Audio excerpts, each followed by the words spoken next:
Okay, good evening, everyone, and welcome. Let's start another edition of our analytical philosophy workshop today. We are live on YouTube now, but the presentations will be recorded and available on the PPGLM channel later. I would like to start by thanking our listening for being here tonight and the event organization committee, which invited me to participate again. I'm glad to be here.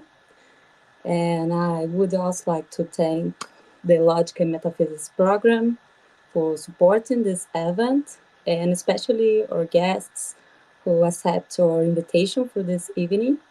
Filipe Carijó from Federal University of Rio de Janeiro, and Ian Cho from University of North Carolina, and our debater, Valdenor Brito from Federal University of Paraná. I now turn to our first speaker, Filipe Carijó, with the talk, What is Metaphysics?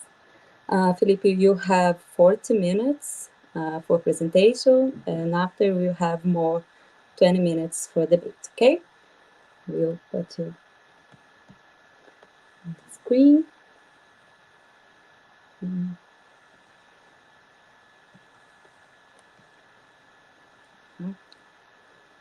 Okay, thanks, Isis. Thanks, Ramon, for inviting me. Thanks to the organizers. Thanks to the people who are watching this. Can you see my screen? Can you see my presentation? Yeah? Okay. So I'm going to present a view about the nature of metaphysics. And the presentation is going to reflect the way in which the view has been arrived at. Because I've developed this while thinking about a problem about metaphysics. So what I want to do in this talk is to say what the problem is. It's a familiar problem. And then for the rest of the talk to give my solution to the problem. And then the view about the nature of metaphysics, because it's a crucial part of that solution, is going to be presented in presenting that solution. So here's the problem that I want to address. People give arguments for their metaphysical theories, right? Lots of arguments. And if you know metaphysics, you know that these arguments can be really complicated and they can be really sometimes impressive. But all of them fail. The way I see it is that when somebody gives an argument for a metaphysical view, then either we can immediately see that there's something wrong with the argument, or it takes a while. But eventually someone comes along and they offer an objection to the argument, and we can see that the argument doesn't really work. So this is a problem. There are lots of very smart people who are working really, really hard to come up with arguments for metaphysical views. And it just doesn't seem to work. And this raises the question, are arguments in metaphysics fated to fail? Do they have to fail? I think so, yes. I think there's something about metaphysics that makes successful arguments for metaphysical views impossible. So this is the claim that I'm going to be arguing for. Arguments in metaphysics can't work. And that's due to something about the nature of metaphysics itself.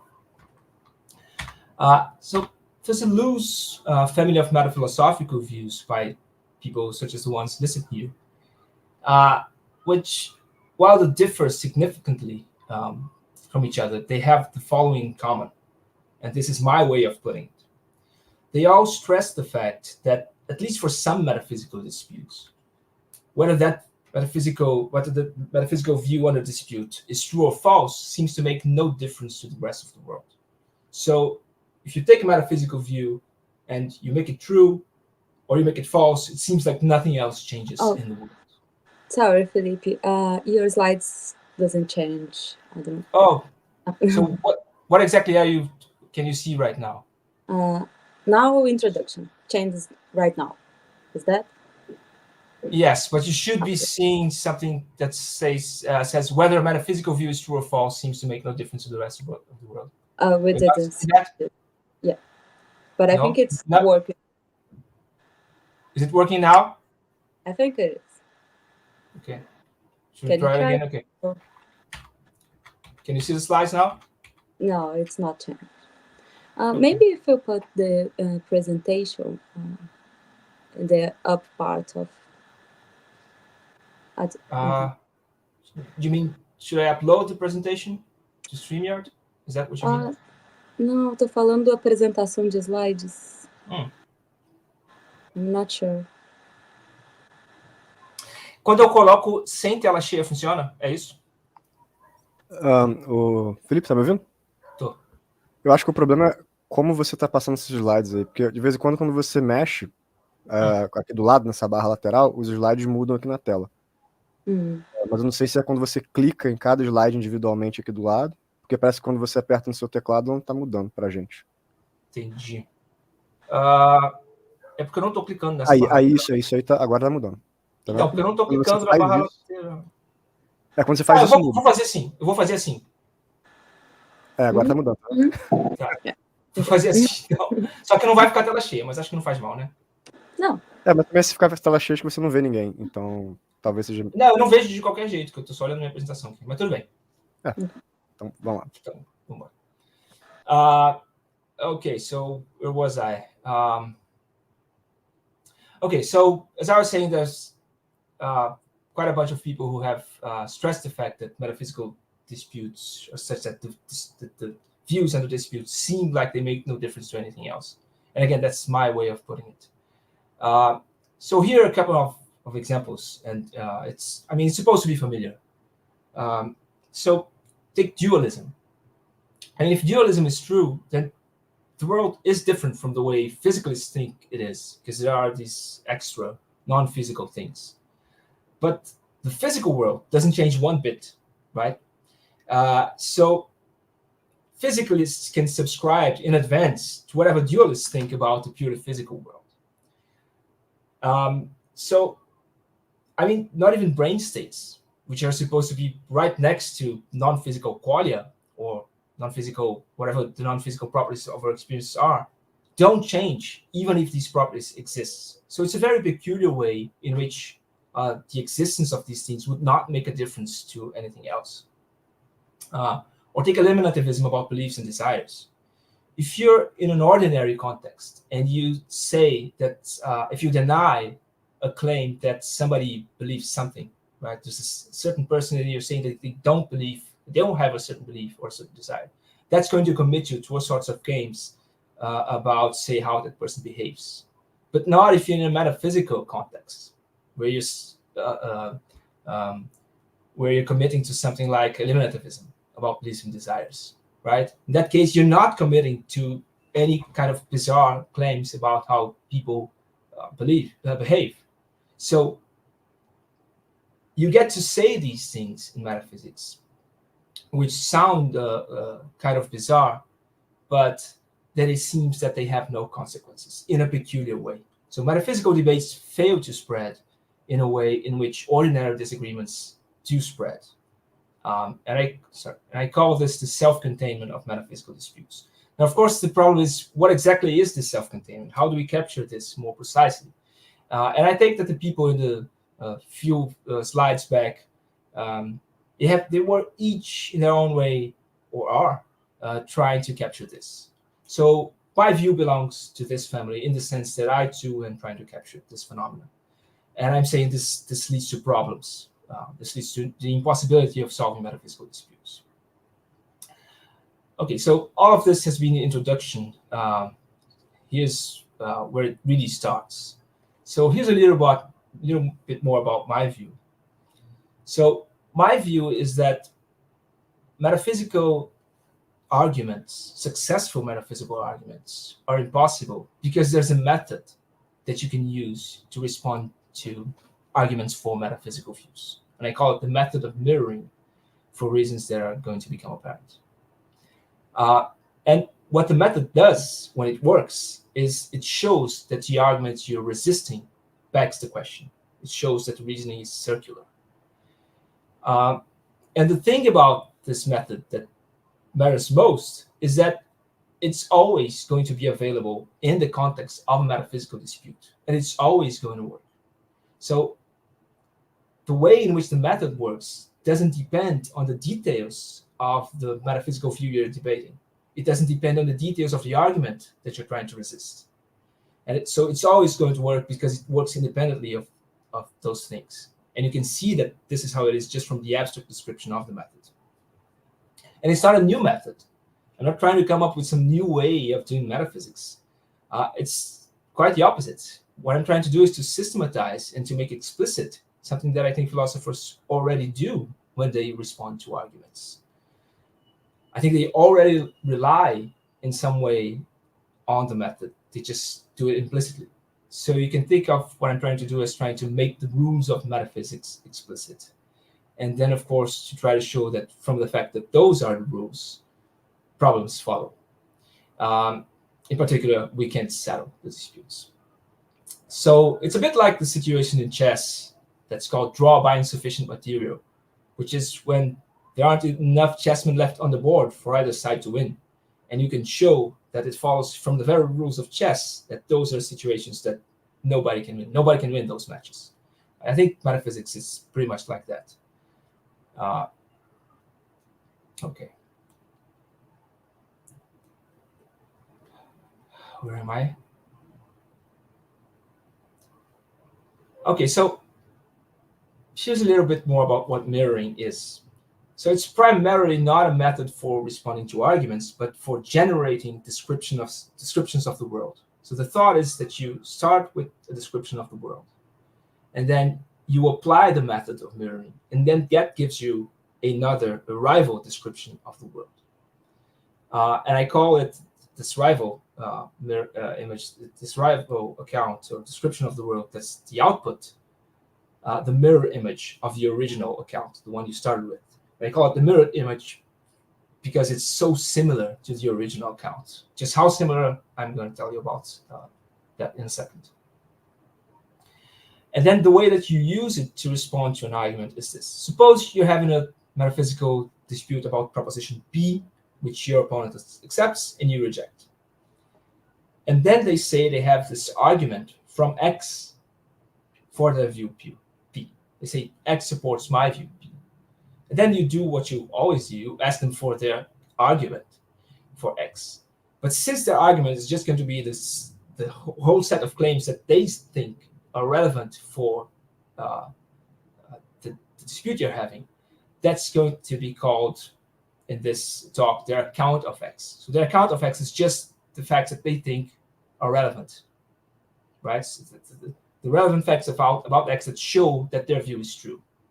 And the reason why I'm calling it their account of X, when I could just speak of in terms of their argument from X, is that, again, mirroring gives you a way of generating a rival account, a mirror image. So if you're mirroring, if you're responding to an argument by mirroring, you take their account and you use the method to generate your own rival account. And the point of mirroring is that the mirror image is going to be almost identical to the original account.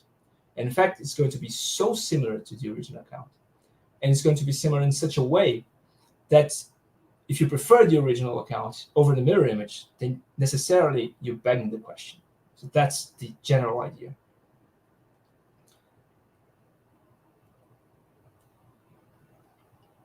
So again, the general idea is you want to copy your opponent's account of things. But you need to make it an account that you can endorse. So you need to change a few things because there are going to be some claims in that account which you, by your own lights, cannot accept. So you're going to change it somewhat. But you want to grant as much as you possibly can. You don't want to change it too much.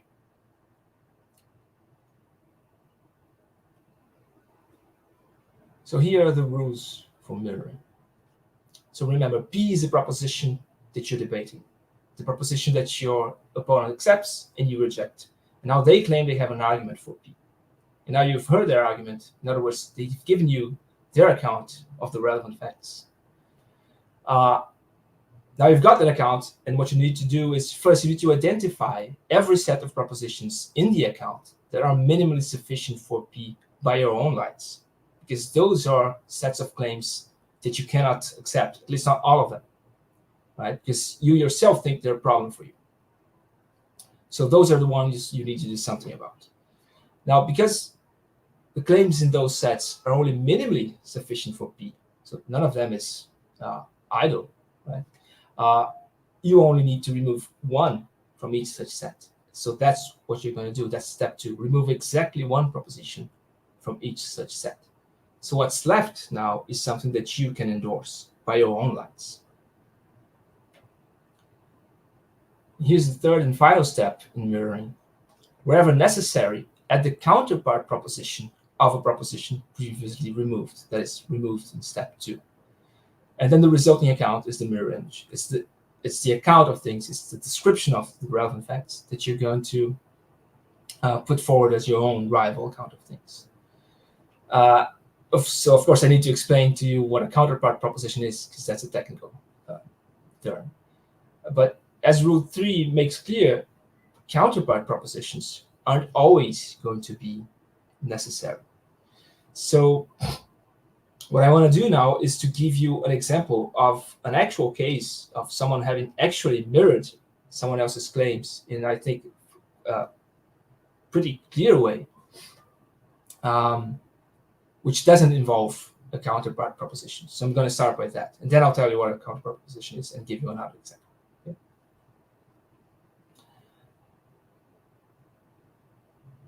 Now, the example that I'm going to use is from the debate between Austin and Ayer about indirect realism. So Ayer is an indirect realist, and Austin is resisting his arguments. And we're going to define indirect realism as a claim that our veridical perception of the external world is mediated by awareness of sense data. So it's just a view that when you veridically perceive something, that I'll see this cup, I'm not having any sort of illusion, I've seen it as it is. So I'm actually perceiving it. But the indirect realist says you don't directly perceive it. I only perceive the cup by having a more direct awareness of some mental object called a sense state, which is kind of like a mental image. Not exactly, but kind of like a mental image. So I only perceive the cup in virtue of having this more fundamental relation of awareness to this mental item. And Ayer has an argument for that. It's an argument from hallucination. So here's Ayer's argument reconstructed. He says, in hallucinations, we're aware of sense data. So if I had been hallucinating a cup, then there'd be no cup there for me to see. So what's the object of my hallucination? It's no physical object. There's no physical candidate object. So it's got to be a sense data. So in hallucination, we're aware of sense data, mental items. But, premise 2, hallucinations and veridical perceptions have identical metaphysical structures because they're so similar. They're indistinguishable. They're fundamentally the same. Therefore, we're aware of sense data in veridical perception as well. So indirect realism is true. So that's roughly the argument. And the way that Austin has responded to this is by saying, look, I can grant one, premise 1. So I can grant that maybe in hallucination, that's what's going on. We're aware of these mental items. But that doesn't force me to accept indirect realism because I can deny premise 2. I don't think hallucinations and veridical perceptions are all that fundamentally similar. I think they're different, which is now known as a form of disjunctivism. So he accepts rejects the first premise, accepts the first premise, rejects the second, and gets to resist the argument. And this is an influential moment in the philosophy of perception, right? A very important moment in the philosophy of perception. And my point is that what Austin's doing is he's just mirroring Ayer's account of hallucination, right? He's not saying it explicitly, but essentially what he's doing is he's saying, look, if this is how you want to explain hallucination, that's fine. I can do that too. I don't need to, but I can, right? Let me appropriate your own account of things, and I'm just going to change it just minimally, right? Just enough that I can endorse it myself. And because I can do that, your argument fails. So not only has Austin mirrored Ayer's account of hallucination, it's considered an important moment in the philosophy of perception. Now, if you're responding by mirroring, then you can expect your opponents to not be give up, right? Actually, if you're responding to an argument in philosophy, you can expect your opponents to not give up. So typically, what they do is they still think they're right, so they try to offer a new, more sophisticated argument, a new version of the argument, so they have more things to say. And if you're responding by mirroring, then the right thing to say is just let them say whatever it is they want to say, right? So let them make their account of things more complicated, more interesting perhaps, more apparently compelling. And then you take that more complicated account and you just mirror that account, right?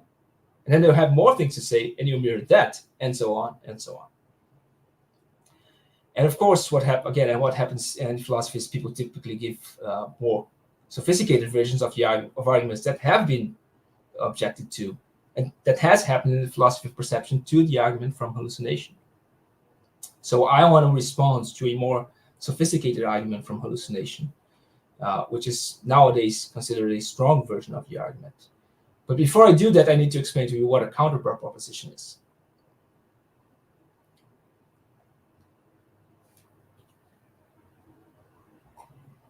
So the thought is this: when you're appropriating your opponent's account of things, you need to get rid of the claims that create problems for you. But when you do that, sometimes you have to eliminate claims that, while they themselves are a problem to you because they lead to P, the proposition you're trying to reject, they also lead to other claims which are perfectly fine for you. They're neutral. So because you want your account to be as close as possible to the original account, you want to put those consequences back in. So that's when you need a counterpart proposition. So here's an example, a made-up example. Suppose Ayer had said something like, Maria had a sense data-mediated veridical perception of her own hand. This is something that Austin needs to reject because it entails indirect realism. It entails that there are sense data in veridical perception. So he has to deny that.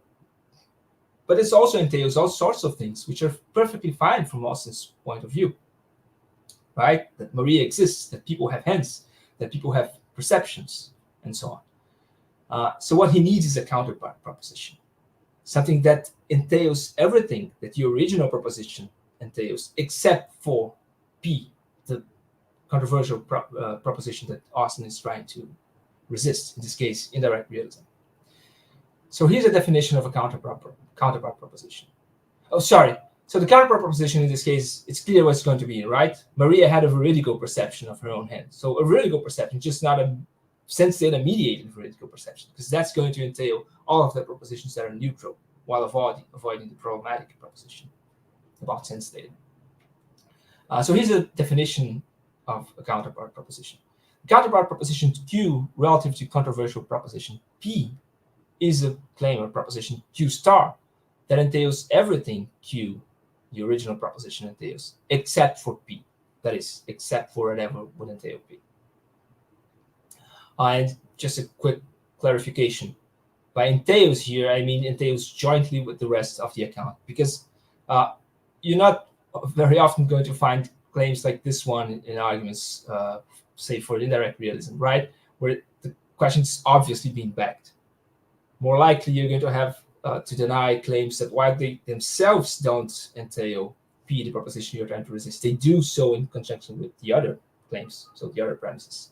So what you need to look at is what a claim entails in conjunction with the other claims in the account. Okay, so here's a more sophisticated argument from hallucination that I'm going to resist by explicitly mirroring it. It's an argument by Howard Robinson. So he starts just like Ayer by saying that in hallucination, we're aware of sense data. And then he goes on to say that a subject having a veridical perception of X is in the same brain state, B, she is in when she hallucinates X. So right now I'm having a veridical perception of this cup. I'm in a certain brain state called B. Had I been hallucinating a cup just like this, I'd be in the same brain state. That's what the second premise is saying. Premise 3, in the hallucinatory case, it is brain state B that causes the subject to be aware of the sense datum. Premise 4, there's no causation at a distance. So whenever you have the same local causes, you also have the same local effects. By the way, this is the crucial premise, the one I'm going to reject. Premise 5, but local causes are the same in hallucination and veridical perception of X, namely the brain state B. But then if local causes are the same, local effects must also be the same. That is, in the veridical case 2, brain state B causes the subject to be aware of a sense datum. Indirect realism is true. The way that this is usually responded to is not by denying premise 4. Maybe because it just sounds like a non-starter. It sounds crazy to deny premise 4. But I think it can be done. So I'm going to try to show how you could do that by explicitly mirroring. So here's the response by mirroring. Oh, by the way, before I do that, just think of what you could say if you denied premise 4. If you said, no, actually, there is causation at a distance. You could say, look, I grant that it's the same brain state that's operating both in veridical perception and hallucinatory cases. And I grant that in the hallucinatory case, it does cause a sense datum. But because there is causation at a distance, in the veridical case, the external object, the perceived object, acts at a distance on the brain state and prevents it from generating the sense datum that it would otherwise have generated. Right? That's what you can say if you deny premise H4. So here's how you could respond. We're mirroring, so we're going to grant every premise except that premise H4 is going to be replaced by a counterpart claim, H4 star. So H4 was, there is no causation at a distance. And the counterpart claim is going to be, there is no causation at a distance, except that veridically perceived objects prevent brain states from generating sense data. You can see how this is meant to capture the neutral consequences of H4, the original premise. So for instance, H4 entails that there's no causation at a distance between my index finger and my thumb. This is also entailed by H4 star, which is exactly what you want, because this is a harmless claim. So everything that's a harmless claim is entailed by H4 star. The one thing that isn't a harmless claim, namely the presence of sense data in the veridical case, is where the difference lies. Okay, so now we need to choose between the rival accounts, right? So there's the Robinson's account, and there's the account that I'm offering as a rival account of these. And that means choosing between H4 and H4 star, because that's the only difference between the accounts. And the choice can seem really easy because H4 star just sounds wrong, right? It's complicated. It seems unnecessarily complicated. It creates a apparently bizarre exception about causation at a distance. And it mentions causation at a distance, or it allows causation at a distance in the first place, which just sounds obviously wrong. But the point is, we're mirroring. So H4 and H4 star have exactly the same consequences, except that H4 entails indirect realism, but H4 star does not.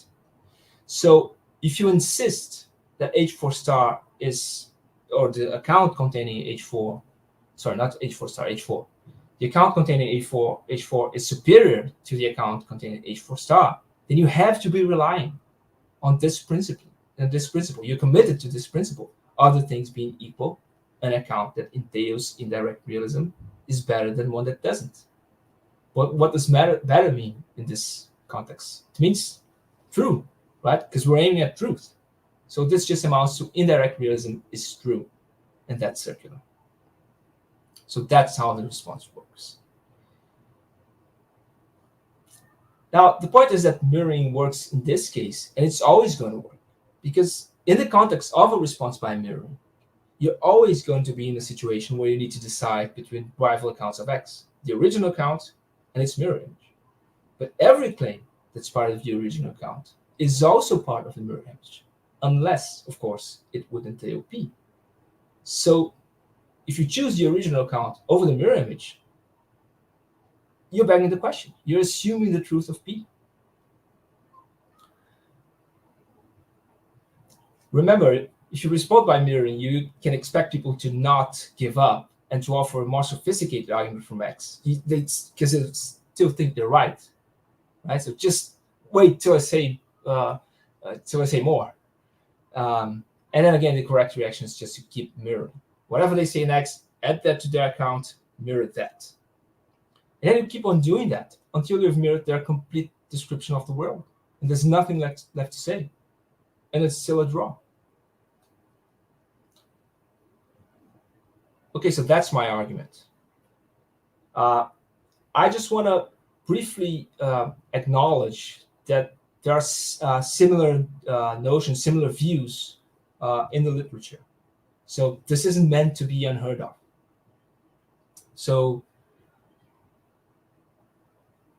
William James, for instance, in Pragmatism, he says that rival metaphysical views have identical consequences, and that because of that, we should stop doing metaphysics.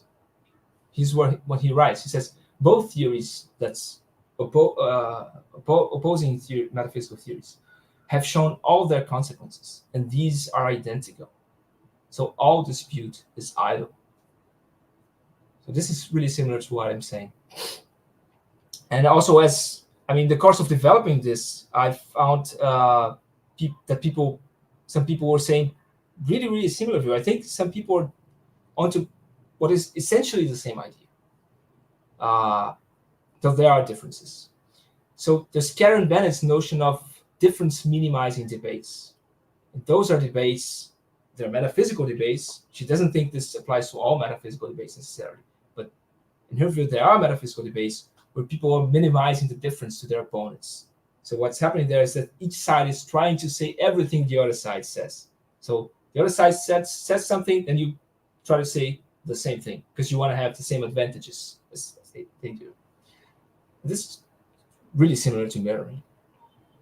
And then there's Stephen Diablo's notion of the assertive content of a statement. He says the assertive content of a statement is the sum total of its pi-free implications, where pi is the sort of object that's whose existence is being disputed in an ontological debate. So this is really similar to the notion of a counterpart proposition that I've presented, right? And he too has an argument that because both sides, it's essentially the thought that because both sides of ontological disputes accept the assertive content of the relevant claims, you can't solve, nothing's left to solve those disputes. So I just want to acknowledge that there are similar views out there. I don't have the time to discuss the similarities and differences. So I just want to point to the similarities, or some of them. So back to my argument. I can't imagine people saying things like, look, you're saying metaphysics, we can't solve metaphysical disputes, that it's not possible, but you haven't really considered some of the most popular suggestions for how to solve those disputes. So what about naturalizing metaphysics? Can't we make metaphysics more like science, or can't we constrain metaphysical theorizing by appealing to scientific discoveries? Doesn't that lead to the solution of metaphysical debates? What about appealing to theoretical virtues? Why can't we choose between metaphysical views by focusing on, by trying to find out which metaphysical view has the best balance between the various theoretical virtues, like ontological parsimony or other forms of simplicity? Why not do that? And I actually think that if these suggestions could work would already have solved very many metaphysical disputes. So what really needs explaining is, why don't they work? If they seem like they could work, why don't they work? And I think the reason why they don't work is just the reason why nothing else works, because you can mirror these claims as well. So these solutions don't help, I think, because mirroring is going to work against arguments that involve such claims as well. So if your argument involves appealing to scientific discoveries, that's just going to be part of your account of things, and that's going to get mirrored. Or if you say things about theoretical virtues in support of your view, that's just going to be part of your account, and that's going to get mirrored. So the reason why mirroring works has nothing to do with the content of the propositions that are being mirrored. So it doesn't matter that you add facts about scientific discoveries or theoretical virtues. That's not going to work. There's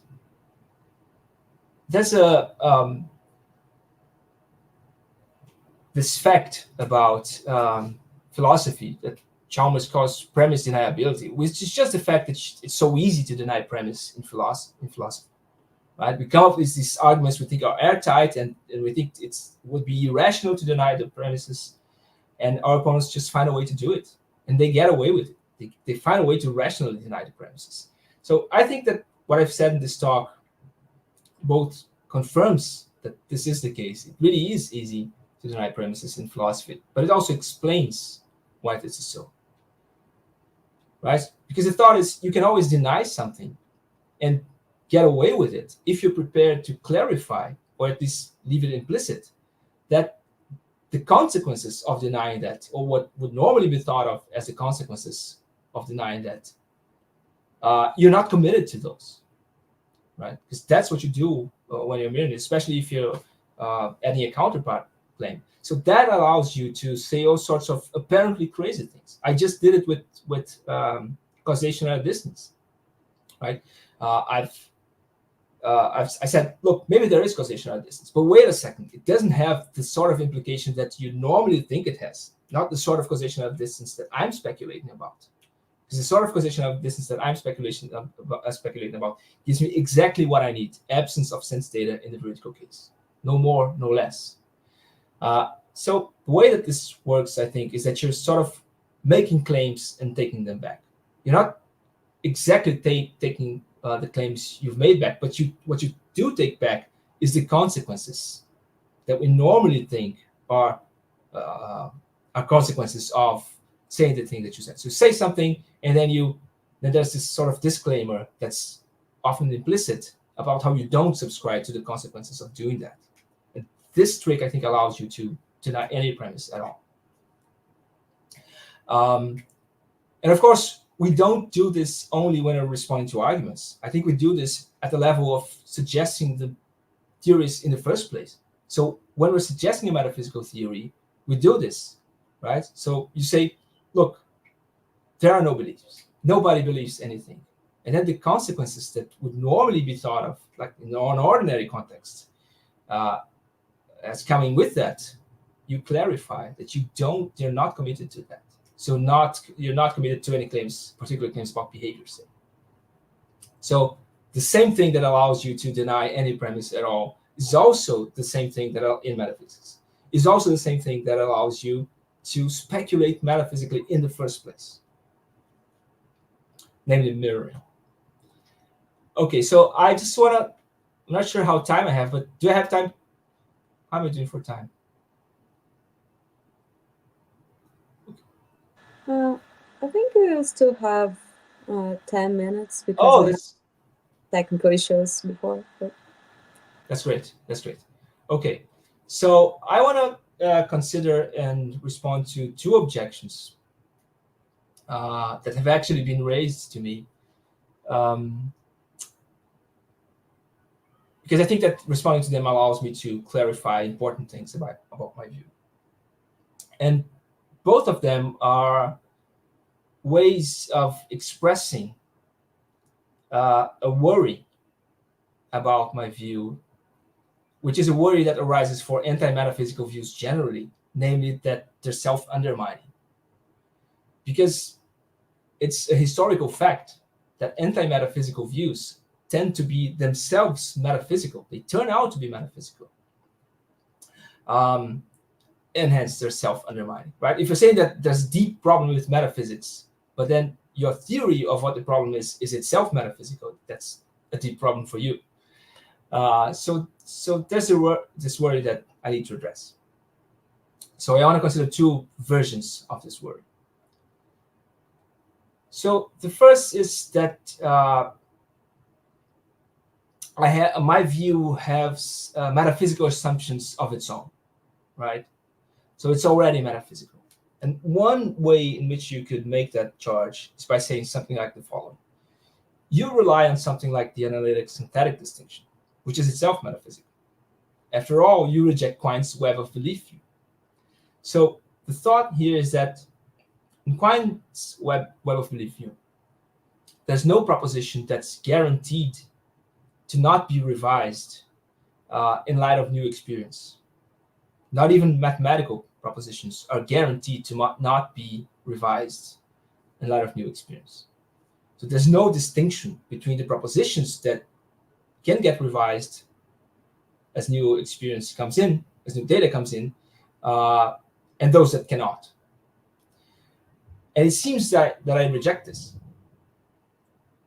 Because I seem to be saying that there are these propositions that you can never, there's nothing you can do to show that they're false or true, namely the metaphysical propositions. So I seem to side with the logical positivists, right? So Quine's opponents in this, in accepting some kind of metaphysical distinction between kinds of propositions. Maybe the analytic-synthetic distinction, maybe something else. But in any case, it seems like a metaphysical assumption.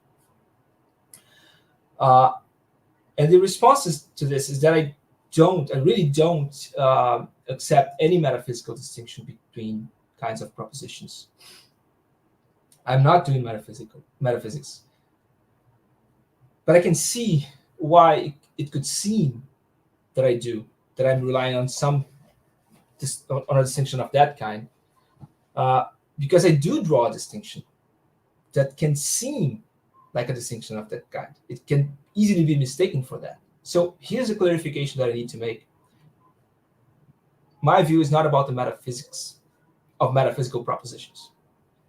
It's an empirical view about what people actually do and say when they do metaphysics. It's a psychological view, if you like, for want of a better term, about what it is to do metaphysics. It's that metaphysics is a way of speculating, a way of thinking about propositions, or thinking about facts, or thinking about the world. So it's the view, namely, that to do metaphysics is to speculate and argue and counter-argue by mirroring. So it's not that I think that, like a logical positivist would, that a proposition such as the external world doesn't exist, or people have no beliefs or desires, or whatever metaphysical proposition you like, has no consequences for experience, right? That's not my view. My view is that in metaphysics, propositions, or facts, or thoughts, or whatever, are treated in a certain way. We treat them by mirroring, right? So metaphysics is where people say things like, what if the external world didn't exist, but our experience was still the same, right? In an ordinary context, if you say, what if I think if the external world ceased to exist, that would have consequences for my experience, because I couldn't, right? Well, I don't think I really need to say why, right? But in metaphysics, you get to say things like, but what if the external world didn't exist, but this had no consequences for experience? So it's something that you do to propositions. It's a way of speculating. And you can do something similar to other metaphysical, to other claims. So the distinction that I do draw is a distinction between ways of treating propositions. So it's about things that you can do to propositions. So you can treat a proposition in a metaphysical way, in this self-contained way, this mirroring way, or you can treat it in more ordinary ways that I'm not even going to try to characterize more positively. So I'm not doing metaphysics, so I don't think my view is self-underlying.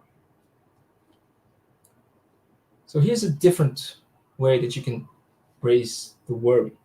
You could say, well, what stops me from mirroring you? If mirroring is such a good device for resisting arguments, why can't I mirror your arguments? And the reply to this is that there's nothing stopping you from mirroring me. I mean, you can. Because remember, mirroring is something you do to propositions or descriptions of the world. So you can, in principle, mirror my description of what metaphysics is. But the point is, it wouldn't be effective. Because mirroring is only effective when you're doing metaphysics. Outside of metaphysics, you don't need to worry about mirroring, and you don't worry about mirroring. So mirroring is relevant only when you're doing metaphysics. I'm not doing metaphysics, so mirroring isn't relevant in that sense, right? So suppose you're in an ordinary context, and I say to you, there's a cup over there, can I have it? And you say, no, because there are no cups. There are only particles shaped or arranged cupwise, because you're a meteorological nihilist. You think there are no composite objects, there are only simple objects. So there are only fundamental particles. I mean, in an ordinary context, what you're doing is a bit annoying, because you're forcing me into this mirror image, and you're forcing me to say more complicated things. But you're not really undermining anything relevant about my position. I mean, I can play along and say, fine, just give me the particles, right? So, I mean, if I did in that context sort of take up the challenge and try to prove to you that there are cups in addition to particles arranged cupwise, then I'd have sort of accepted an invitation to do metaphysics. But that's not what you do in an ordinary context. So in ordinary context, mirroring is not relevant. I'm not doing metaphysics, so I don't need to worry about a response by mirroring.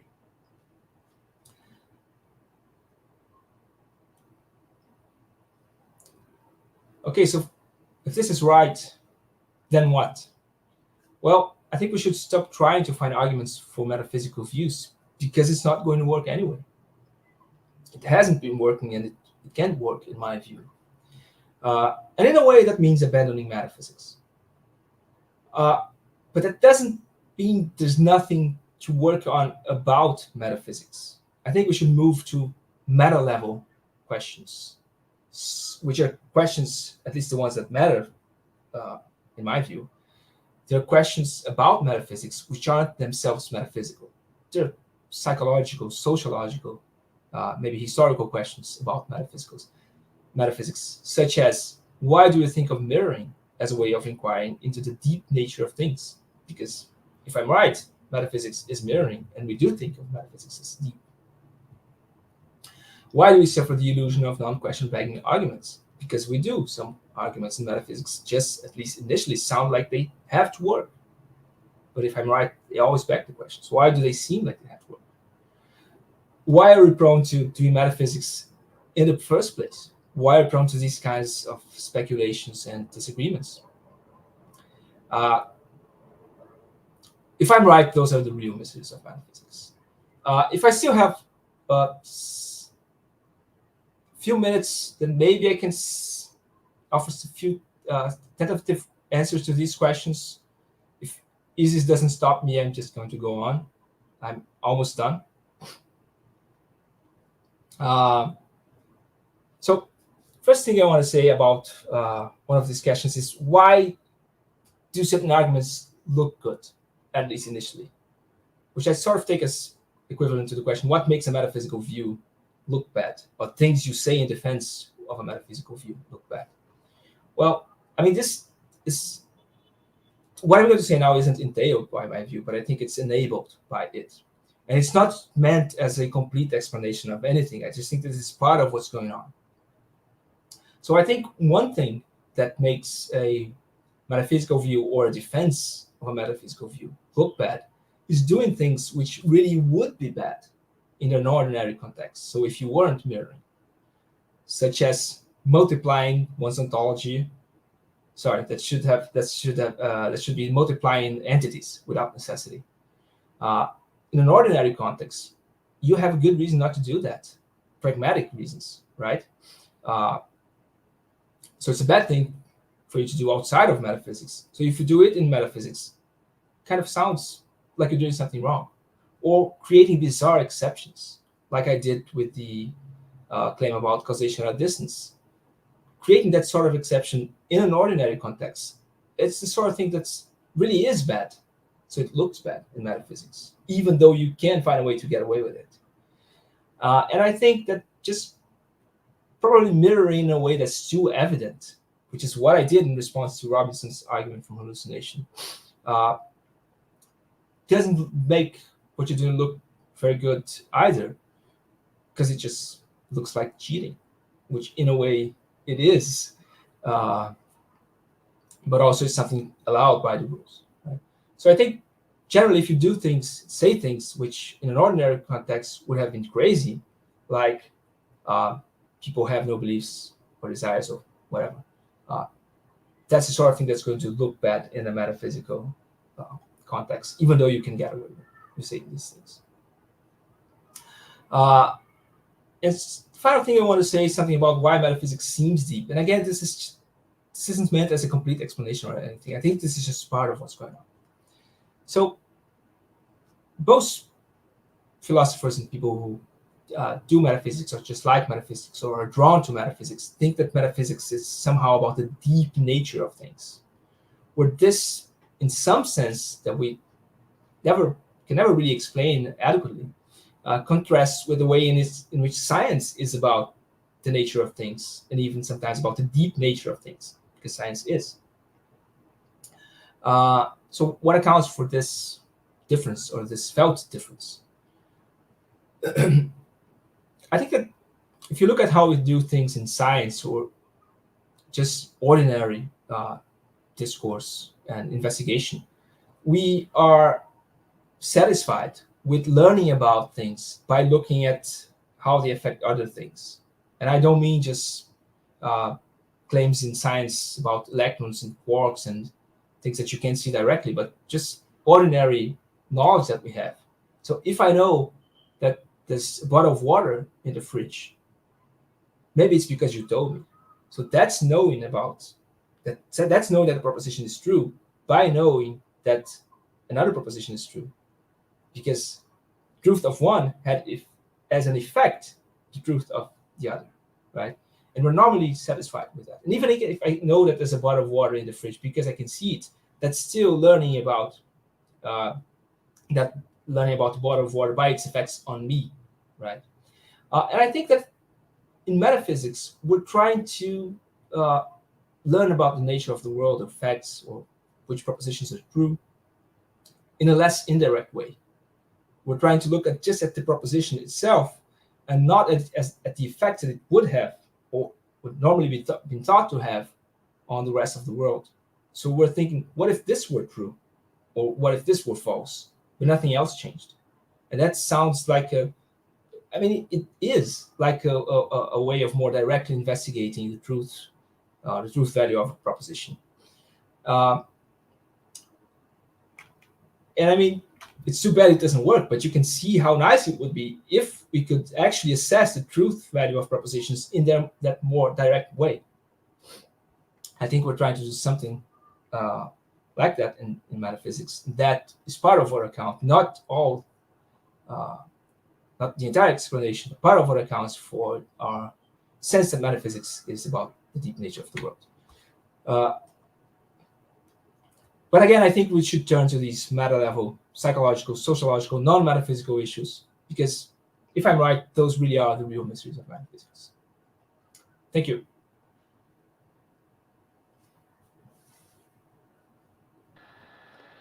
Thank you very much, Filipe, for your excellent presentation tonight. I will now turn to Valdenor's comments, but the comment space in chat is open for anyone who wants to ask questions or make comments. I think we have two questions in the chat, but we will first listen to Valdemar's comments.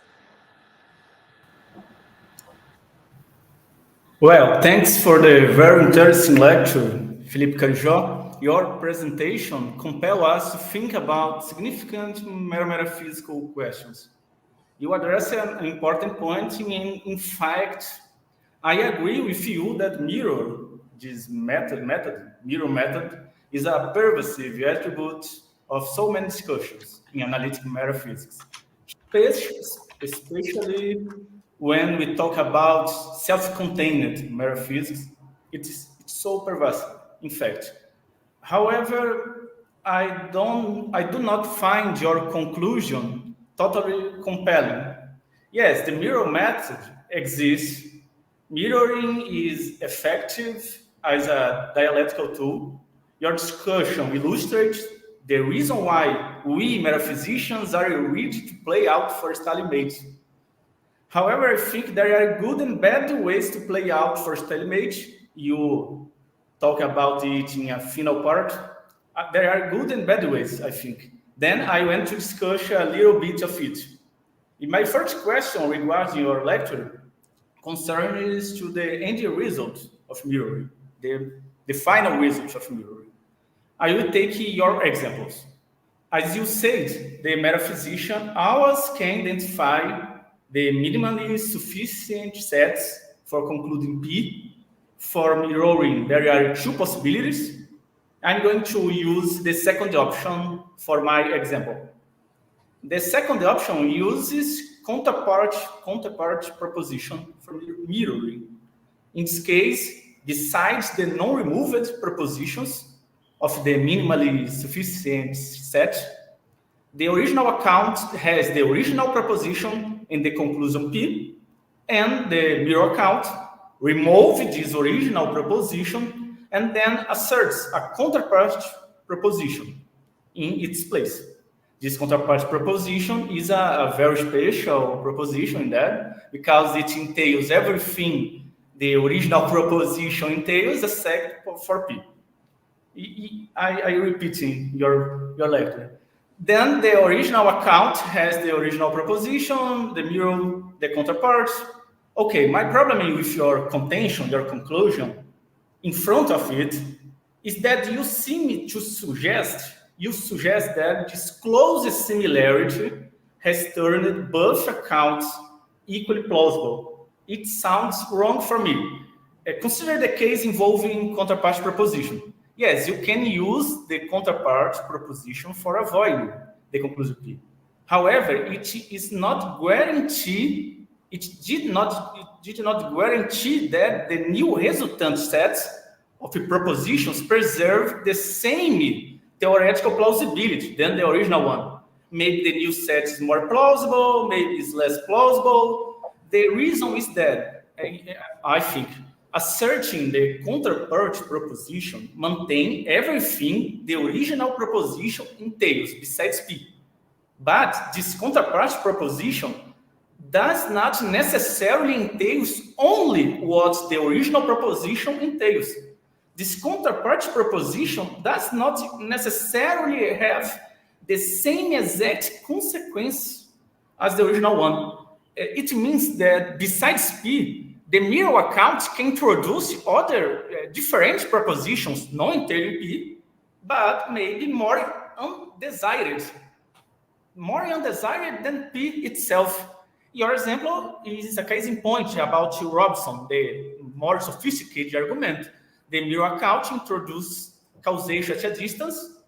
In fact, can be empirically equivalent to the original account, but it is not theoretically equivalent. If you introduce causation at distance, you have additional homework, explaining what causation at a distance is, explaining how causation at a distance works in this case, explaining why local causation suffers disconvenient exception in the perceptual realm, theoretical virtues, and all of these new explanatory commitments can affect my principal point. These new metaphysical commitments can affect other discussions can affect other metaphysical arguments the philosopher is engaged alongside. Maybe the metaphysician in another metaphysical topic wants to assert that causation to distance is a non-starter. Thereby, I think your point works better when we examine a metaphysical argument in isolation. However, these debates cannot need to be made in isolation. A certain premise in a case affects other discussions. The plausibility of a metaphysical account is affected by its insertion in a theoretical context and in its interrelations with other theories. Then I think we need to consider these cumulative effects for many debates besides this isolated argument. The plausibility of original and mirror is not the same in all things considered. Then what do you think about this concern? Thanks. Great question. So, I mean, about plausibility, it depends on what you mean by it. But I think so. I think that what you mean by plausibility is what you explained later on in your question. So it's not just something sounds implausible to us, because if that was the claim, then we could just discard metaphysics, lots and lots of metaphysical theories from the outset. So, such as the example I've used, eliminativism about beliefs and desires. Why don't you accept it? Well, it's implausible. It's not convincing. So you need more. But I think that's what you said later on is meant to explain what you meant by implausibility, such as now I've introduced causation at distance. So now there are further explanatory burdens, right, that I need to take on. I need to say something about what this causation at distance is. How could it work? How could this bizarre exception be the case, and so on. So the short answer is just I'm going to short, not probably not too informative answer is that you can just do that, but just further mirroring. You keep on mirroring, but because what you did is you complained, and I can add that to your account and I can mirror that. But I see that that's not fully satisfying. So I think what you need to do in response, it really is just mirror, but in some contexts, it's going to be really helpful if before you mirror, you add claims to your opponent's own account. So your opponent has said certain things, and then you say, look, actually, you also think such and such and such, or actually, the reason why you think such and such is this or that. So you add things to their account, which they're going to agree with probably, and then you mirror their account. And so about how to explain causation at distance, say.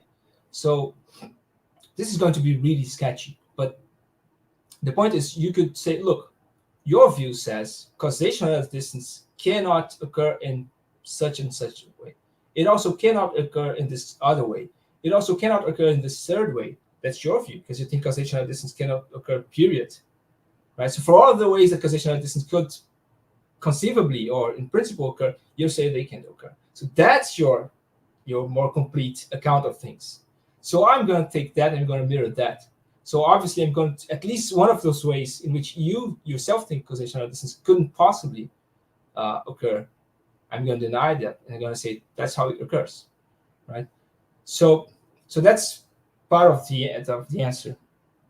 And to the other thing you said, how the actual proposition that you offer as a counterpart proposition is sometimes going to entail things that themselves seem problematic.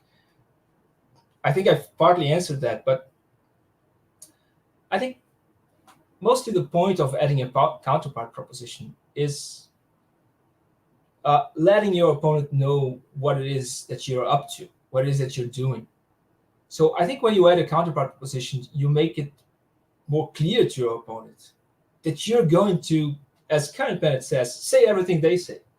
So whenever they think that there should be a claim in your account, in the correct account of things, then if that claim, the further claim they're adding, doesn't entail P, you're going to welcome that, right? So is it claims about, say, about how my index finger and my thumb don't interact at a distance? I'm welcome to that. You can add that to the account. So is it something else? Fine. So I think the counterproposition, one of the aims, one of the things that it does is to convey that attitude of mirroring in the first place. And then, of course, if your opponent complains and says something else, then you can just add that to the account and clarify what it is that exactly that you want to be a part of your own account and what it is that you want to leave out. A second question I have is, I think we need to discuss. You suggest that mirroring seems to suggest that mirroring is always wrongful, always a bad thing. I'm not sure of this, that mirroring is necessarily bad. I'm going to exemplify. If you work as an example. In social ontology, it's commonly accepted that social entities, social kinds, depend on intentional mental states. It's the thesis of mind independence for social kinds. It is accepted practically without argument. I identify that the mind dependence thesis is committed with social kinds depending on intentional mental states plus behavioral patterns. Then, in my doctoral thesis, I use what you call mirror strategy, or at least something similar. I examined what happens if we suppose that only behavioral patterns are sufficient to social kinds. I'm not going to enter in detail here, it's not the point, but it had conduced me to many roads such as action theory and theoretical biology, with the intended purpose of demonstrating that mental intentionality is not the unique contender, able to account for the difference between genuine cooperation and merely coordinated behavior, among other questions. Then I think that in this case, convenient for my case, is mirror strategy or similar to mirror strategy. In this case, is important, is intellectually virtuous in the sense of stimulate that we examine our assumptions, that we very carefully examine them.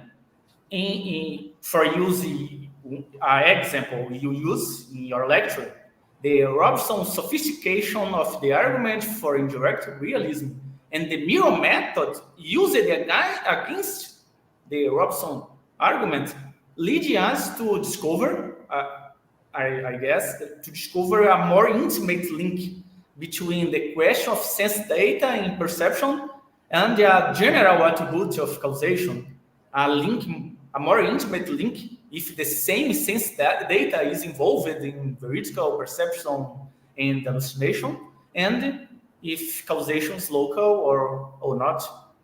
Then Ayer and Alstein do not affirmation it. And it seems to me as a progress in a certain way. What do you think about these heuristics? Right. So my view isn't that there's no progress in metaphysics. So I agree with you that there can be all sorts of progress. So clarifying connections between things, depending on the context, can be a good thing. So the problem that I see with doing mirroring in the way that we do in metaphysics is that we're trying to come up with good arguments for metaphysical views, right? And I don't think that's going to work. I also think that I don't think that it would be a good aim for metaphysics to just try to find the conceptual connections, right? I think that's kind of giving up on another higher aim that we used to have, and now we're going to do this instead because that's what we can do. I'm not especially interested in that, though I see that in certain cases it can be a good thing to do. About the other part where you said that mirroring isn't always bad, and then you gave the example of your own work. So I think if you're using mirroring to show that a view that's usually considered to not have serious competition really isn't sort of the only game in town, that's a good thing for you to do, because you're fighting dogmatism. You're using mirroring to fight dogmatism, and of course, how could that be a bad thing, right? But I mean, I don't think this contradicts anything I've said, right? Because in effect, you're using mirroring to resist a view, which is precisely the sort of thing I say you can do, right? Not because you're showing that your view is superior, you're just showing that the view that's thought by your opponents to be superior, they don't really have a good argument for its superiority. So again, it all depends on context, but it can be a good thing. Thanks for the answer. And I have a last point for considering tonight. And when I listen your lecture, I am thinking, yes, suppose that you are right. The use of mirror method in metaphysics means that metaphysics must be discontinued. Suppose you are right. However, it seems that other philosophical disciplines and even scientific disciplines, I will explain my point, suffer from the use of mirror method too. For example, in philosophy, the abortion debate, the contenders can agree with all empirical facts. For example, the fetus has cells, cells are living things, the fetus has human DNA, ADN, and then the fetus have live human cells. In fact, they can agree that the fetus is a living being of the human species. However, they even can disagree if the abortion is morally right or wrong and under what circumstance. In the case of scientific disciplines, it can happen if you look to the interpretation of the empirical finds. Different scientists can agree with the empirical finds of a study, for example, but disagree about the theoretical interpretation, the significance of these finds in context of all things considered. An example you use is the question of the eusociality in biology. Eusociality characterize some animal species, for example, ants and bees are called eusocial species. In these species, there are overlapping generations sharing the care of the offspring, and there is a reproductive labor division between reproductive and non-reproductive cases. I think the most people know this fact about bees, ants, and so on. In the human case, some biologists, not all, but some biologists suggest that the menopause can have a functional link with the grandmother supporting her grandsons and granddaughters. Thus, it counts as a sufficient division of reproductive labor for count the human species as eusociality. Biologists disagree about this. They can agree with, for example, menopause have a functional link with a behavior of support, grandson, granddaughter. Then the woman post-menopause renunciate the reproduction for so suppose that we agree about this, but even biologists disagree if it is sufficient to count the human species as eusocial as ants and bees. And it seems to me that conceptual discussion, theoretical discussion, tends to have this difficulty. This possibility of closely similar accounts that agree with all facts. It seems. What do you think? Okay, Right, good questions. So about the claim that my view is going to generalize to other areas in philosophy, it is, right? So the way I'm using metaphysics here, maybe I should have said this from the start, is not, I don't mean metaphysics in the sense of the sub area or the area of specializations we these days call metaphysics, right? I mean, to use the term more broadly. I don't have a good term, I think, because metaphysics these days has this connotation where it seems like you don't mean epistemology. No, I do mean lots of debates in epistemology as well, and lots of other areas, philosophy of language. I think they are metaphysical, right? In epistemology, you're often doing the metaphysics of knowledge. I mean, with the case with ethics, I think I hesitate because I think that maybe some debates in ethics are self-contained in my sense, but of course, many, at least ordinary debates about normative uh, claims aren't, because they boil down to empirical disagreements, right? Uh, so I'm not sure how it goes with the abortion debate. I don't know enough about it to be able to say something with enough certainty. So I don't know. I think with some ethical debates, they're clearly not self-contained. With others, possibly they are, right? Uh, and if they are, that is a huge problem.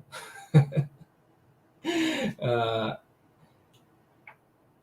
Now, about things like mirroring happening in science, I think, I mean, I'm not familiar with the discussion. I think I got what's going on in that dispute more or less, but I think, I mean, I'm not sure exactly what to say about that case because I don't know enough about the details. But there's nothing to stop what is essentially a metaphysical debate from arising every once in a while, or indeed quite often, among scientists. So biologists can have discussions which are, in fact, metaphysical. Maybe they don't realize it. Maybe they don't know enough philosophy to spot the metaphysical character of what they're doing. But they're having metaphysical discussions. I mean, it happens, right? And then, if it happens, then, well, those debates are problematic as well, right? Of course, scientists can disagree about how to interpret the data in a different sense, where the evidence just isn't good enough. There's not enough evidence, or the quality of the evidence isn't good enough to decide between rival empirical theories. I mean, I guess that's not what you mean. But this other kind of disagreement where they do agree with all of the evidence and no possible evidence could make a difference. I think that's the sort of situation you have in mind, but they still disagree. Well, then it seems to me they're having a metaphysical disagreement. Thanks for your answers. Thank you for the questions. Thank you, Valdenoa, for your comments. And we have some comments in chat, prior the presentation, and also some questions. But because we are a bit late, I will just ask one question. And if we have time later, we can come back for the questions. I will put that in. It's in Portuguese, but I think you can answer in English or Portuguese, as you prefer. The question is: ótimo, pergunta. Se sua visão é empírica, psicológica de como as pessoas fazem metafísica, não se poderia objetar que disso não se segue que problemas metafísicos são insolúveis. Afinal, as pessoas poderiam estar fazendo metafísica da maneira errada. De maneira que se poderia solucionar ao menos alguns problemas de metafísica se isso fosse feito de maneira correta. É contingente, essencial, que as pessoas fazem metafísica dessa ou daquela maneira. As pessoas também faziam física de maneira errada, pré-física moderna. Obrigada. Pergunta do Sérgio. Vou voltar ela aqui no início. Acho que são algumas perguntas juntas, né? A primeira é se, por ser uma visão psicológica, empírica, sobre como as pessoas fazem metafísica, se isso não implica que os problemas metafísicos são insolúveis, porque as pessoas podem estar fazendo isso de forma errada. Fazendo metafísica de forma errada, e também que isso seria contingente, porque as pessoas faziam física de forma errada. Thanks, Sergio. Great question. So, yeah, in principle, you could say that, right? The problem is, in my view, this really is what we're trying to do when we do metaphysics. We really are trying to assess propositions in this self-contained way. And if you do something different from that, if you try to do that in a metaphysical discussion, you're going to be, correctly in my view, charged with changing the subject. So, I mean, think of this whole naturalized metaphysics proposal, right? Why doesn't it work? It's in a way, it's an attempt to do metaphysics in a different way, do it more empirically. Why doesn't it work? There are arguments that people have given, including arguments about in the philosophy of perception, about indirect realism and so on, which appeal to empirical facts, and it doesn't work. People keep responding in essentially the way that I've described, because it's the sort of thing we're interested in doing when we do metaphysics.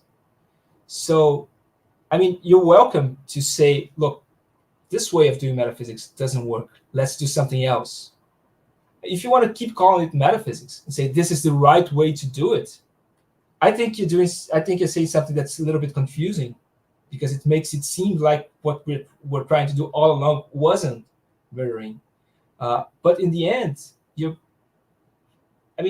what's essential, I think you're agreeing with me. There's this activity, there's this way of doing things that characterizes a lot of philosophy. As Valdenoch said, it's really going to generalize. And we shouldn't do that, right? If you give me that, I think that's good enough. Okay, thank you, Filipe, and thank you, Sergio, for your question. She answered that. Okay, thank you, Filipe, and sorry for the question in Portuguese. So it's not a problem. It's a bilingual event. And now we have other questions, but I will turn to Ian because, as I said, we are a little late. So we'll put Ian and just minutes.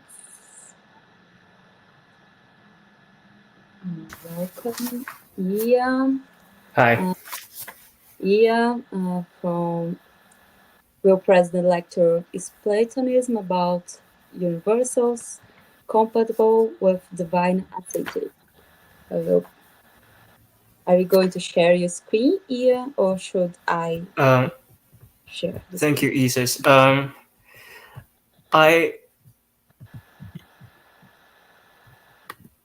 Yeah. Does it work? Yeah, it's working. Okay. Yeah. Yeah, thank you. Here you can start. Okay. Yeah.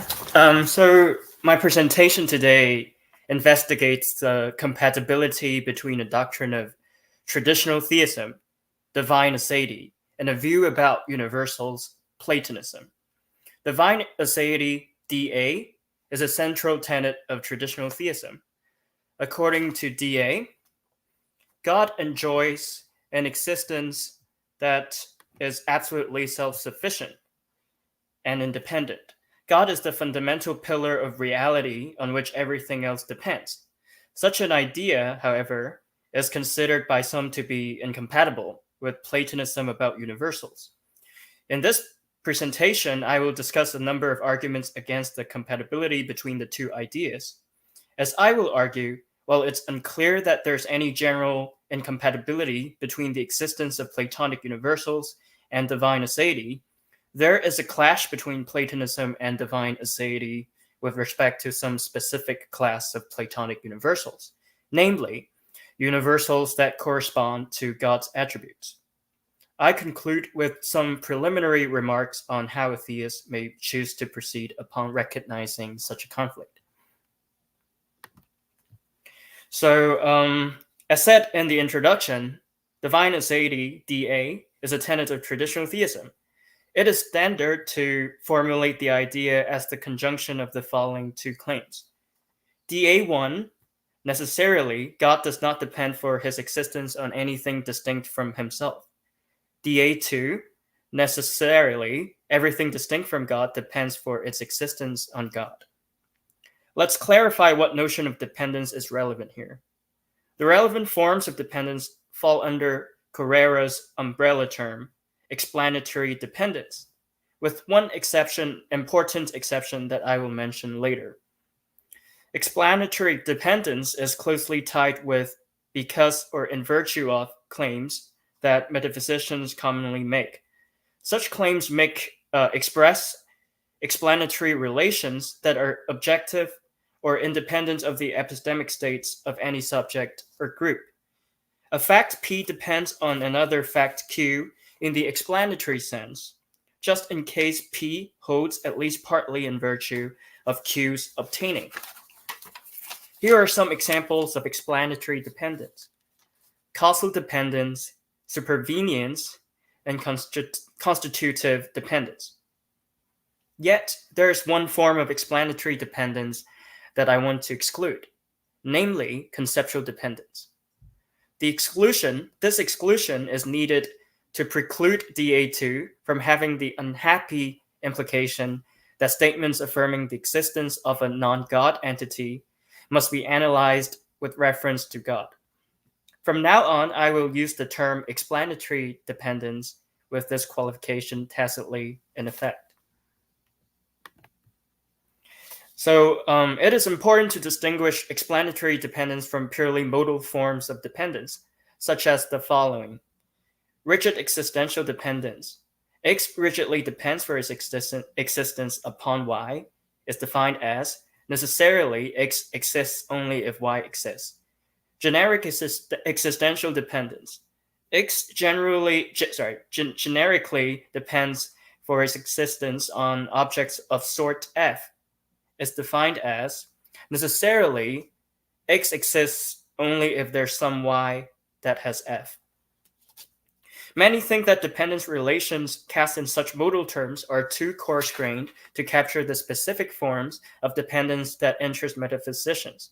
One manifestation of this issue is that modal analyses of dependence identify cases of dependence that do not involve any metaphysically interesting sort of dependence. An example of such a difficulty concerns necessarily existing entities. Pick something that exists necessarily, such as the number 2. It is trivial that everything rigidly depends for its existence on the number 2, since there is no possible world where the form exists but the letter does not. This observation is especially relevant for this paper, as interpreting the notion of dependence pertinent to DA in modal terms would trivialize our discussion of whether DA and Platonism are compatible in the following ways. First, according to traditional theism, God exists necessarily. From this, it follows that everything rigidly depends for their existence on God, thereby rendering DA2 trivially true and no longer interesting. Second, and more importantly, as we will discuss in more detail, according to Platonism, universals, for example, the property of redness, exist necessarily. Given this, it would be trivial that God's existence is generically dependent on universals and rigidly dependent on any given universal.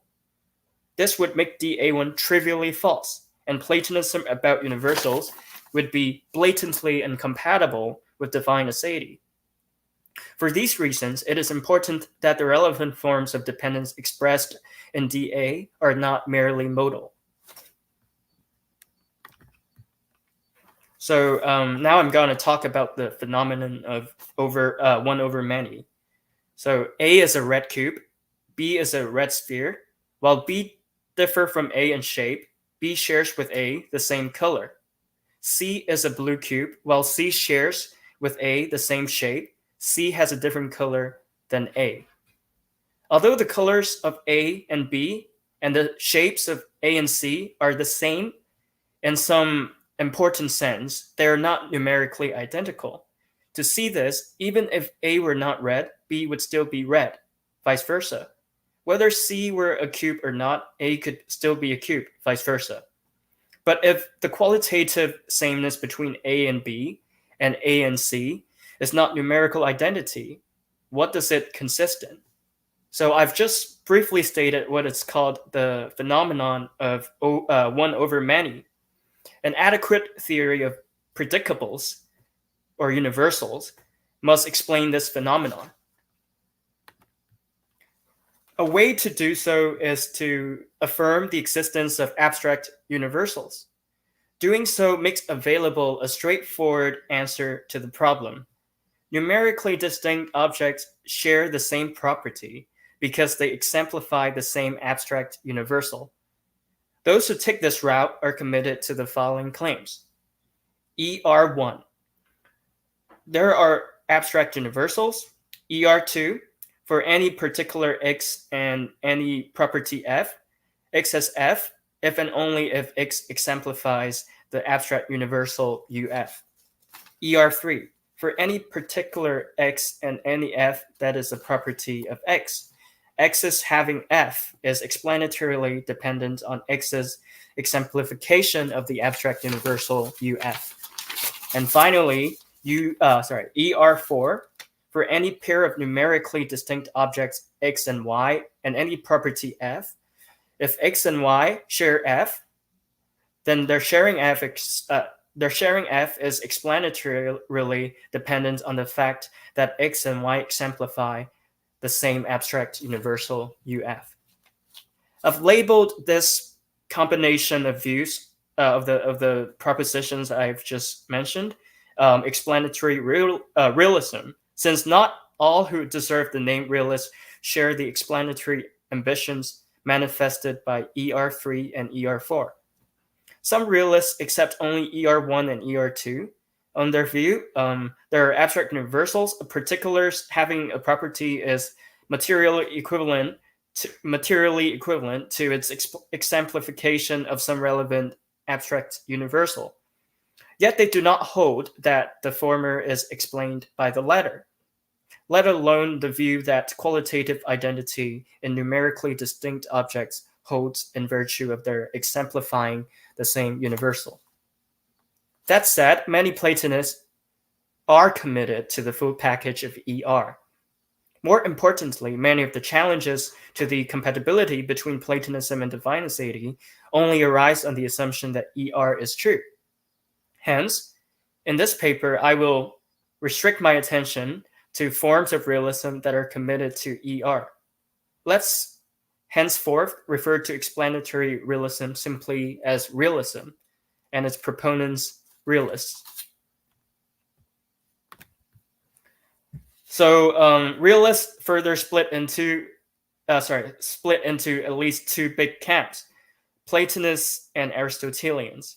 While both of them are committed to ER, they differ in the following way. The Platonist affirms that abstract universals exist necessarily, and the existence of abstract universals is explanatorily prior to their being exemplified by some particular entity. So the Platonist claims truth conditions, I think, may be captured by the following. P. Necessarily, for any abstract universal UF, necessarily UF exists. Secondly, necessarily for any abstract universal UF, any particular wise exemplification of UF is explanatorily dependent on the existence of UF. On the other hand, the Aristotelian holds that abstract universals exist contingently and that their existence depends on their being exemplified by some particular entity. The Aristotelian thesis is expressible as follows. A. 1. Necessarily for any abstract universal UF, possibly UF does not exist. 2. Necessarily for any abstract universal UF exists only if A.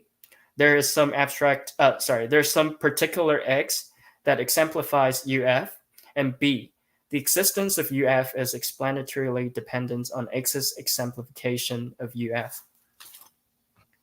Okay, that was kind of abstract, so let's illustrate the difference between the Platonist and the Aristotelian with an example. Suppose that some particular, say a car, is blue, and according to both parties, and in fact any realist, the universal blueness exists, and the car is blue in virtue of its exemplification of blueness. Yet, whereas a Platonist would maintain that from this it follows that blueness exists in every possible world, the Aristotelian would deny that, since she is only committed to the thesis that blueness exists only if there's a blue particular. Moreover, the Platonist would say that the existence of blueness contributes to the explanation of the car's exemplification of blueness and its being blue, while the Aristotelian would hold that the car's exemplification of blueness is explanatorily prior to the existence of blueness. We will now examine challenges for the compatibility between Platonism and divine aseity. For convenience, let's call the view on which the conjunction of the two is metaphysically possible compatibilism, and its negation incompatibilism. In the present section, we will focus on incompatibilist arguments that seek to establish a general incompatibility between the existence of any Platonic universal and divine aseity. So this is the first argument. The first argument we'll consider seeks to argue that Platonism and divine aseity are incompatible from the abstract nature of Platonic universals. And the argument goes as follows. According to the Platonists, universals are abstract. An abstract thing, by definition, is incapable of standing in causal relations. But if so, insofar as God's creative activity is causal in nature, how can God create such entities? For the Aristotelian, an answer is available. God can bring abstract universals into existence without having any causal relation to them, by causing the existence of particulars that exemplifies them, which thereby explains their existence. However, such a route is unavailable for the Platonists. Lacking a coherent option on which God can create causally irrelevant abstract universals, the Platonists must concede that their existence cannot be created by God. However, this is what's wrong with the argument. In the current dialectical context, the above seems to beg the question against the compatibilist. As she thinks that the two positions are compatible with each other, the compatibilist would unlikely accept a definition of abstract that renders her position incoherent in such a straightforward way. And it seems impossible to convince a compatibilist to accept the definition on non-question begging grounds. After all, it is the compatibilist's view that God can create and thus enter causal relations with abstract universals. Why would she accept a definition of abstract that entails causal irrelevance? This brings me to another way of arguing from non-spatial temporal. Another way of arguing from the abstractness of abstract universals. So instead of building causal inertness into the definition of abstract, an incompatibilist may argue that it is essential to abstract entities that they do not exist in space and time, and thus they cannot enter into causal relations. She may then repeat the final steps of the previous argument, and it's the steps are on the slide. The above argument. So now I'll proceed to say what's wrong with the argument. The above argument assumes that entities outside space and time are causally impotent. Assuming this, however, takes a significant toll on the argument's dialectical effectiveness toward its target audiences. It is a traditionally respectable view that God, while being the creator of all, exists outside space and time. Yet, if it were true that entities outside space and time cannot enter into causal relations, since God's creative activity is causal, it would follow that such a view is incoherent. For this reason, many theists who uphold that God is timeless and aspatial would reject the claim that non-spatial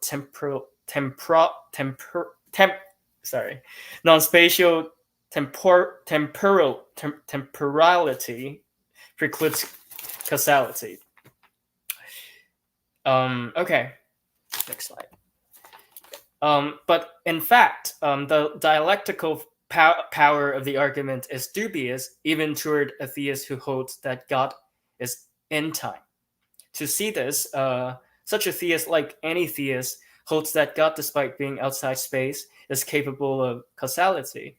This requires her to say that a thing's being merely aspatial does not rule out its causal relevance. For such a theist, to deny the causal relevance of Platonic entities on the basis of their non-spatial temporality, she must hold that on the grounds. She must hold what I just said on the grounds that they are both aspatial and atemporal. So both aspatial and atemporal, but not merely aspatial. But now, what's wrong with the argument?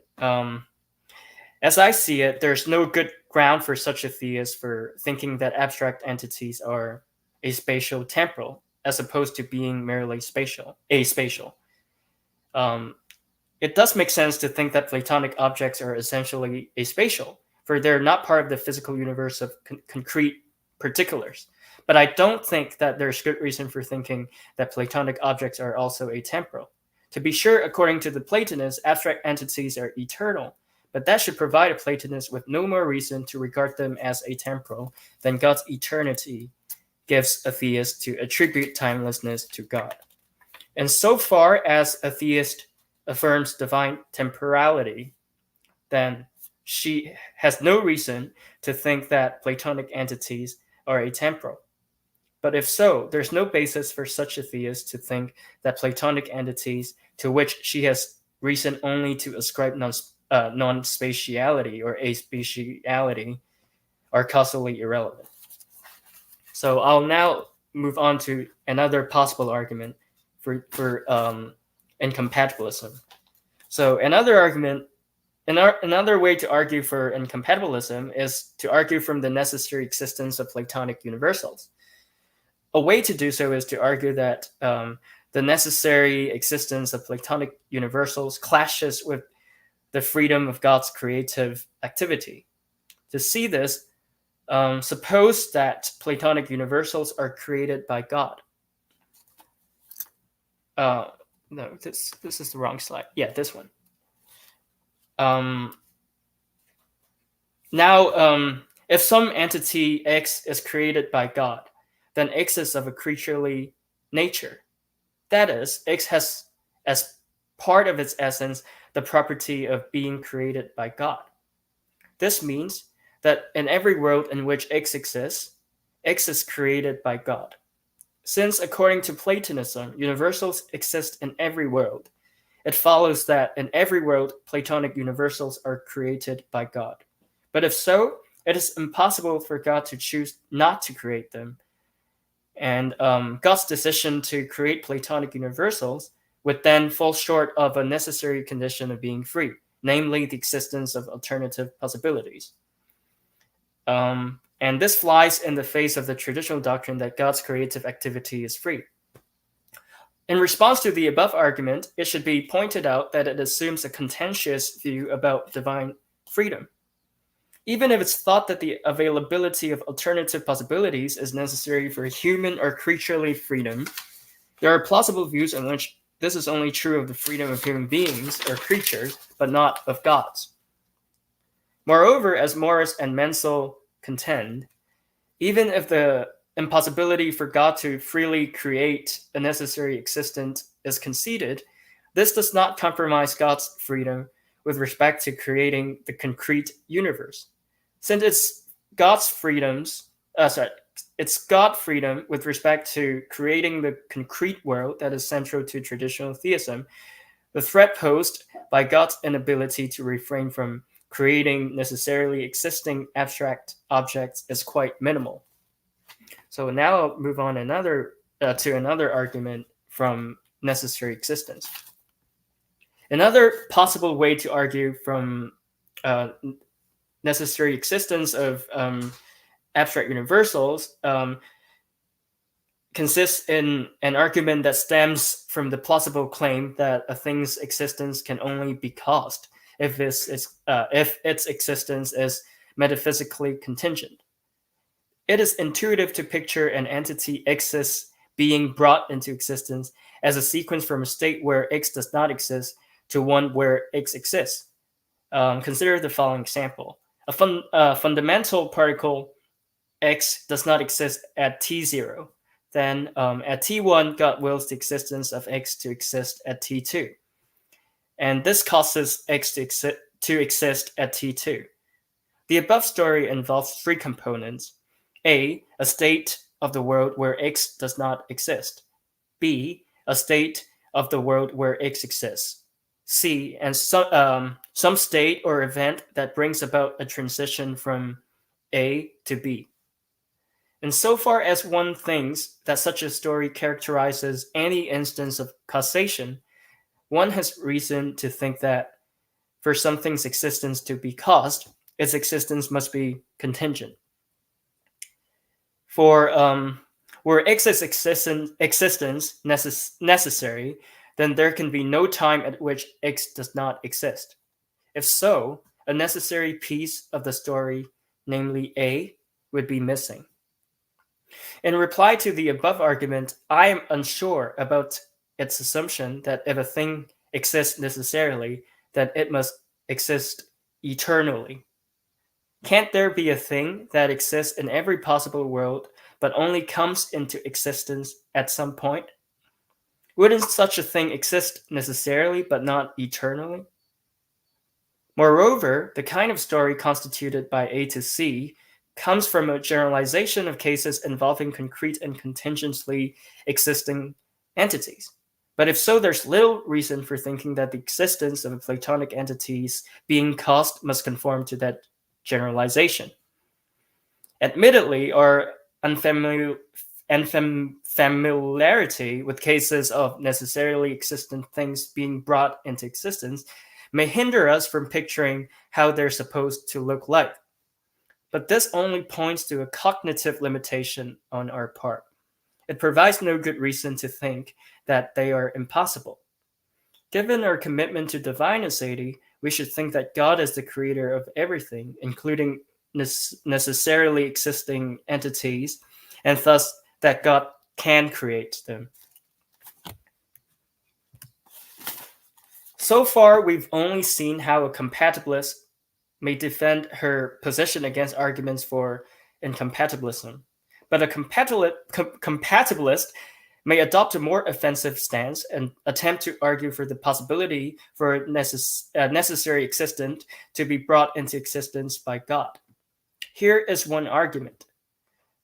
Pick something that can uncontroversially be created by God. Let's say my cat, Aurelia. It seems conceivable and thus metaphysically possible that it is part of God's nature to create Aurelia. So there's a world W in which it is impossible that God exists but fails to create Aurelia, and Aurelia does not exist. Now, according to traditional theism, it is necessary that God exists. Since every necessary truth is necessary, it follows that in every world, it is necessary that God exists. So in W, it is necessary that God exists. From this and that, the fact that it is impossible in W that God exists but fails to create Aurelia, and Aurelia does not exist, we can deduce by a few minor steps that in W, it is necessary that God creates Aurelia in W, and Aurelia exists. So we have a possible world where God is the creator of some necessarily existing thing. That is, it is metaphysically possible for God to create something that exists necessarily. For those who are interested in the logic of the argument, they can look more closely at the more fleshed out formulation of the argument on the slide.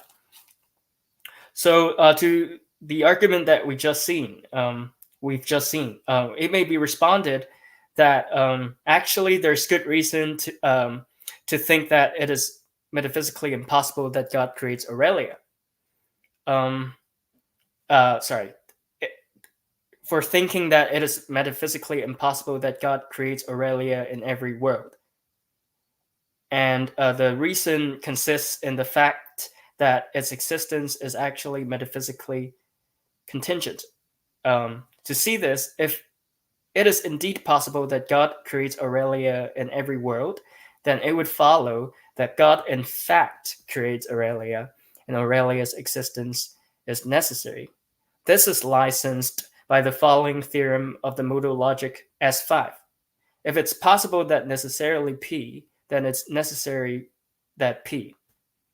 But it's clear that in the actual world, Aurelia's existence is contingent, and God could have chosen not to create her. So by modus tollens, we should conclude instead that it is impossible that God creates Aurelia in every world. The above consideration has nothing to do with my particular choice of my example, namely my cat.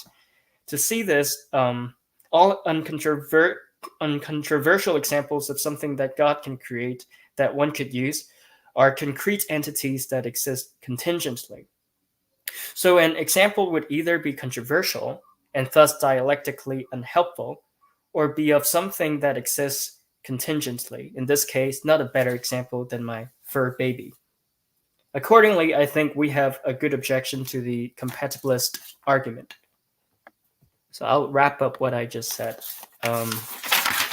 So to wrap up, I think we've seen enough back and forth from the compatibilist and incompatibilist. In my judgment, we're caught in a stalemate. We've not found an adequate argument either for or against compatibilism. To be sure, there may well be more arguments, perhaps better arguments, for a general incompatibility between anti-Platonic universals' existence and divine aseity that I did not discuss. But for the purposes of this presentation, I'm satisfied with the modest conclusion that it is inconclusive whether there is indeed such a general incompatibility, as I want to turn to a different, in my view, more promising approach that an incompatibilist can adopt. On this approach, one does not seek to show that the existence of just any Platonic universal is in conflict with God's aseity. Rather, one tries to demonstrate a conflict between some specific class of Platonic universals, namely, universals that correspond to God's attributes and to show that the existence of such universals conflicts with divine aseity. So we'll now look into two arguments that seek to show that DA is incompatible with the existence of Platonic universals that correspond to God's attributes. I will argue that while both of them are promising, one of them is superior to the other. So the following steps are shared by both arguments. Both arguments begin with the following steps. Suppose for reductio that the conjunction of Platonism and DA is true. The truth of Platonism means that ER is true, such that ER3, for any particular x and any f that is a property of x, x's having f is explanatorily dependent on x's exemplification of the abstract universal UF. From ER3, it follows that 1. For any attribute or essential property of God, f, God's having f is explanatorily dependent on God's exemplification of the abstract universal UF. Now recall that Platonism also affirms P2. For any abstract universal UF, any particular wise exemplification of UF is explanatorily dependent on the existence of UF. As an instance of P2, we have 2. For any abstract universal UF that God exemplifies, God's exemplification of UF is explanatorily dependent on the existence of UF. And insofar as explanatory dependence is transitive, 1 and 2 together entail 3. For any attribute of God F, God's having F is explanatorily dependent on the existence of the abstract universal UF.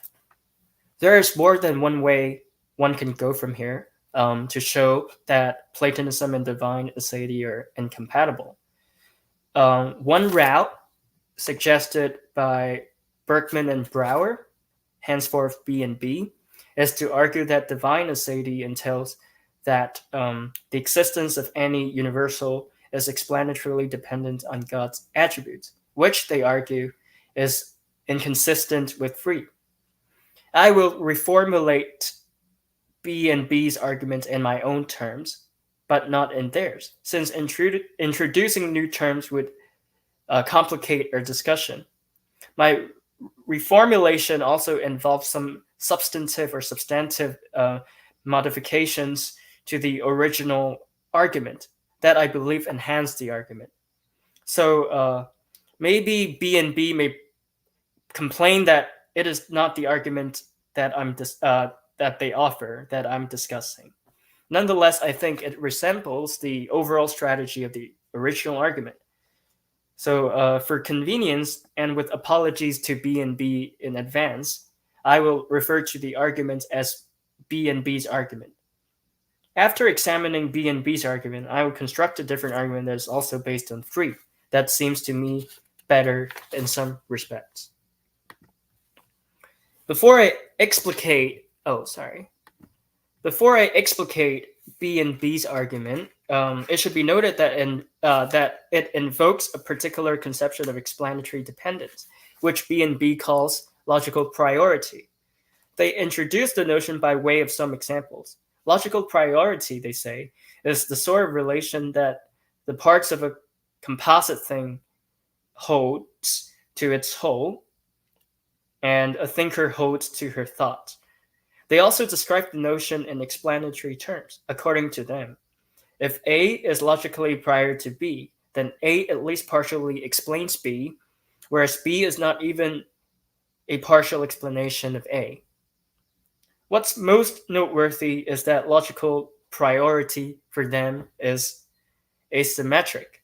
This assumption, as we will see, plays an indispensable role in B and B's argument. As I present the arguments below, please understand explanatory dependence as B and B's logical priority. Let's look at the argument. Recall that according to divine aseity, DA2, everything distinct from God explanatorily depends for its existence on God. In other words, for any x, if x is distinct from God, then x's existence is explanatorily dependent on God. Now, it's plausible that B and B1, for any x that depends for its existence on God, there is some f such that f is some attribute of God, and x's existence is explanatorily dependent on God's having f. Putting these together, since abstract universals are distinct entities from God, it follows that B and B2, for any abstract universal UF, there is some attribute of God f such that the existence of UF is explanatorily dependent on God's having f. Now, take some attribute of God, say goodness. Recall that we've established three, according to which any attribute of God is such that God's having f is explanatorily dependent on the existence of the abstract universal UF. Given 3, it follows that B and B3, God's being good is dependent on the existence of the abstract universal goodness. And given B and B2, B and B4 follows, which says there is some attribute of God, call it A, on which the existence of the abstract universal goodness is explanatorily dependent. Now, either the attribute of God that explains the existence of the abstract universal goodness is distinct from or identical to God's goodness. If it is identical, then the existence of the universal goodness is explanatorily dependent on God's being good. Given B and B3, this would violate the asymmetry of logical priority. So A must be some other attribute. But the same considerations based on B and B3 and B and B4 would reemerge with respect to the universal UA. We may propose a distinct attribute of God, A star, to explain the existence of UA, but similar steps to the ones we applied to A will be equally applicable to A star. So we are bound to run into a violation of asymmetry or get caught in an infinite regress. This should give us reason to discharge the conjunction of Platonism and divine aseity. I am inclined to think that the above argument is pretty good. That said, I think it has two limitations. First, it relies on the asymmetry of the relevant kind of explanatory dependence. But I think that this assumption is questionable, at least without, the support of further arguments. In fact, this is an objection that Menzel, in his paper, launches against B and B's argument. And moreover, the argument invokes DA2, the aspect of DA according to which all non-God's entities, including abstract entities, must depend for their existence on God. This claim, however, is viewed by some theists as non-central and dispensable to traditional theism. The core element that matters in DA2, it may be thought, is the idea that every concrete thing depends for its existence on God, the creator of the concrete universe. This position, while revisionary, sounds quite reasonable to me, although this doesn't change the fact that B and B's argument, if it succeeds, will establish that DA is incompatible with Platonism. It seems to make the implications of this conclusion less interesting than it first appears. Insofar as one is primarily concerned with the prospects of accepting Platonism as a traditional theist. So, as I'll now argue, there's another way of arguing against, arguing for the incompatibilist conclusion from Free that avoids the aforementioned limitations of B and B's argument. Unlike B and B's argument, it does not rely on the assumption that explanatory dependence is asymmetric. Moreover, it argues from DA1 instead of DA2. The former is a claim that I think is much less viable than the latter for a traditional theist to abandon or revise, inasmuch as denying the former amounts to giving up God's fundamental status in reality. If I'm right, then the argument, if successful, should give us good reason for thinking that no traditional theist can reasonably be a Platonist. The idea underlying the argument that I would give is not novel. It resembles and draws its inspiration from a part of an argument for divine simplicity that is commonly exploited by those in the tradition of classical theism. While I think that the argument fails to demonstrate its intended conclusion, namely divine simplicity, I'm adopting and developing its contention that there is an incompatibility between divine aseity and God's exemplification of properties, which I think is promising. So the argument goes as follows. As before, suppose for reductio that the conjunction of Platonism and DA is true. Now, recall, according to divine aseity, DA1 is true. God does not explanatorily depend for his existence on anything distinct from himself. That is, for any x, if x is distinct from God, then God's existence does not explanatorily depend on X's existence. Also, recall that we've previously established that 3.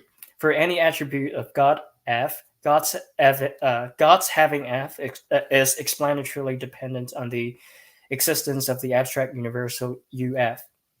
Take an attribute of God, say goodness. As an instance of 3, it follows that 4. God's being good is explanatorily dependent on the existence of the abstract universal goodness. Now the following general principle is plausible. 5. For any substance X, any Y, and any F that is an attribute of X, if X's having F is explanatorily dependent on Y's existence, then X's existence is also explanatorily dependent on Y's existence. To see why premise 5 is appealing, consider what a substance existence consists in. Suppose God were to bring Socrates into existence. To make that happen, what must God do?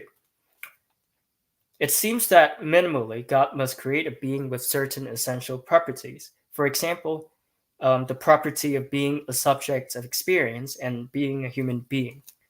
The state of affairs, the state of affairs Socrates' existence, at least partly consists in the instantiation of such properties. In this way, Socrates' existence is at least partially explained by, and thus explanatorily dependent on, the instantiation of such properties.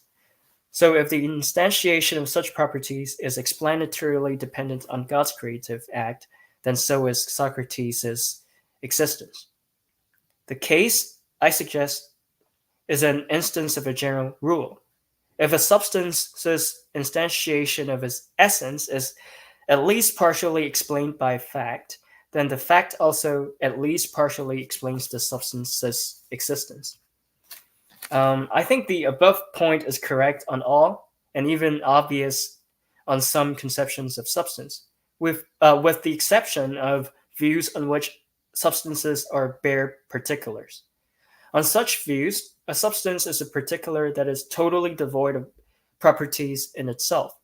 While propertyless in itself, it becomes propertied by standing in an extrinsic relation, namely exemplification, to universals.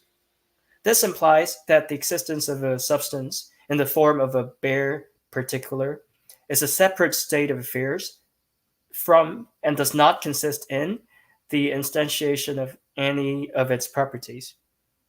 In this way, the explanatory link between a substance's instantiation of its essential properties and its existence is cut loose, thereby undercutting and perhaps even falsifying 5. As such, an affirmation of 5 requires a rejection of the aforesaid sort of views. But in my view, this does not make 5 any less attractive.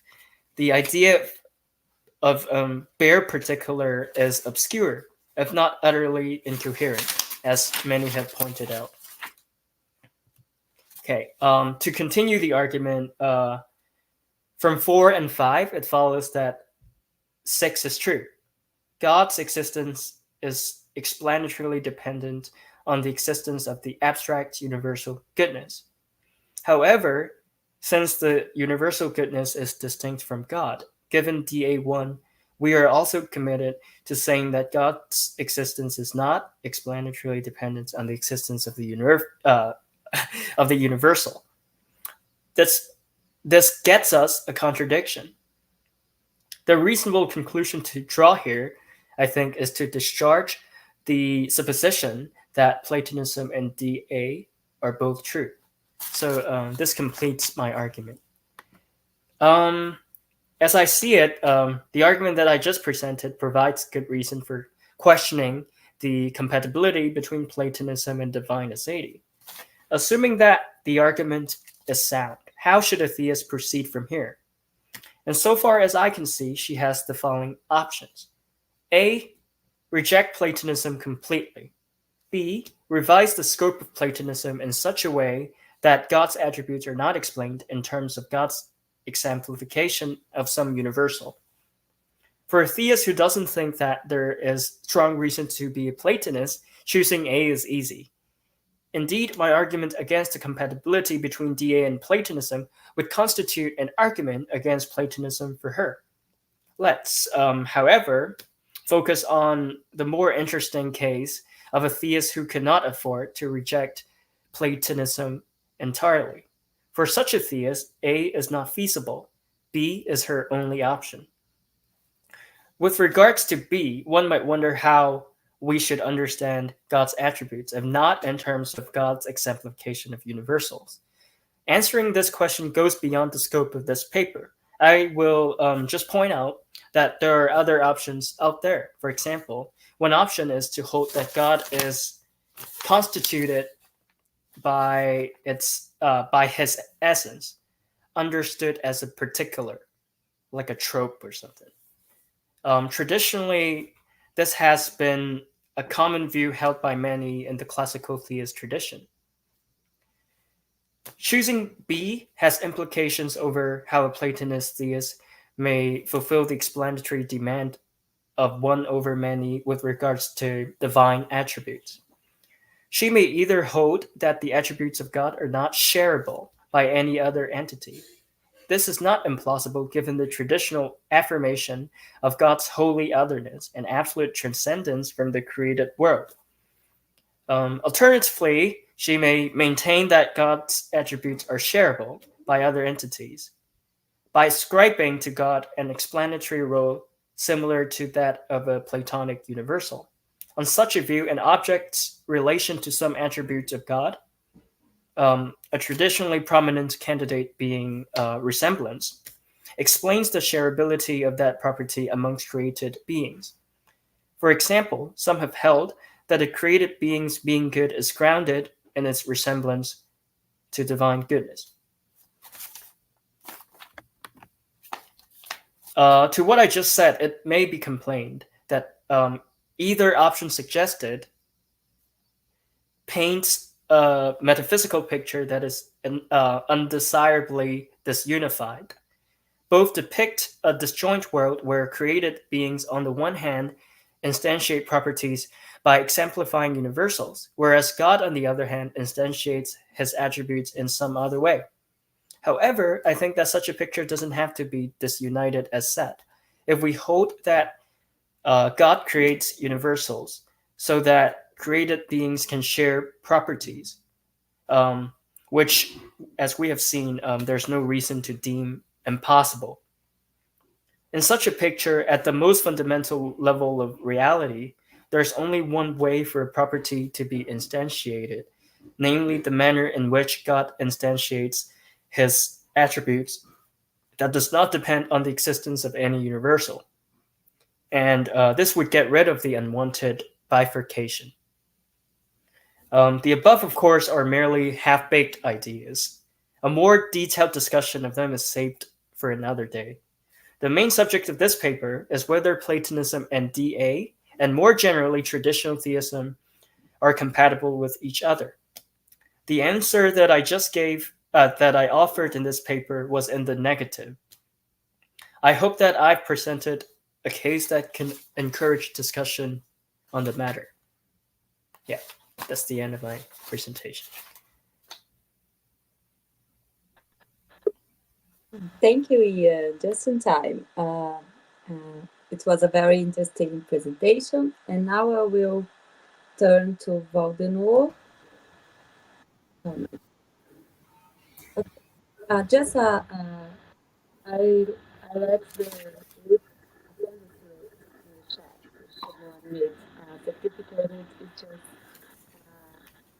fill the form.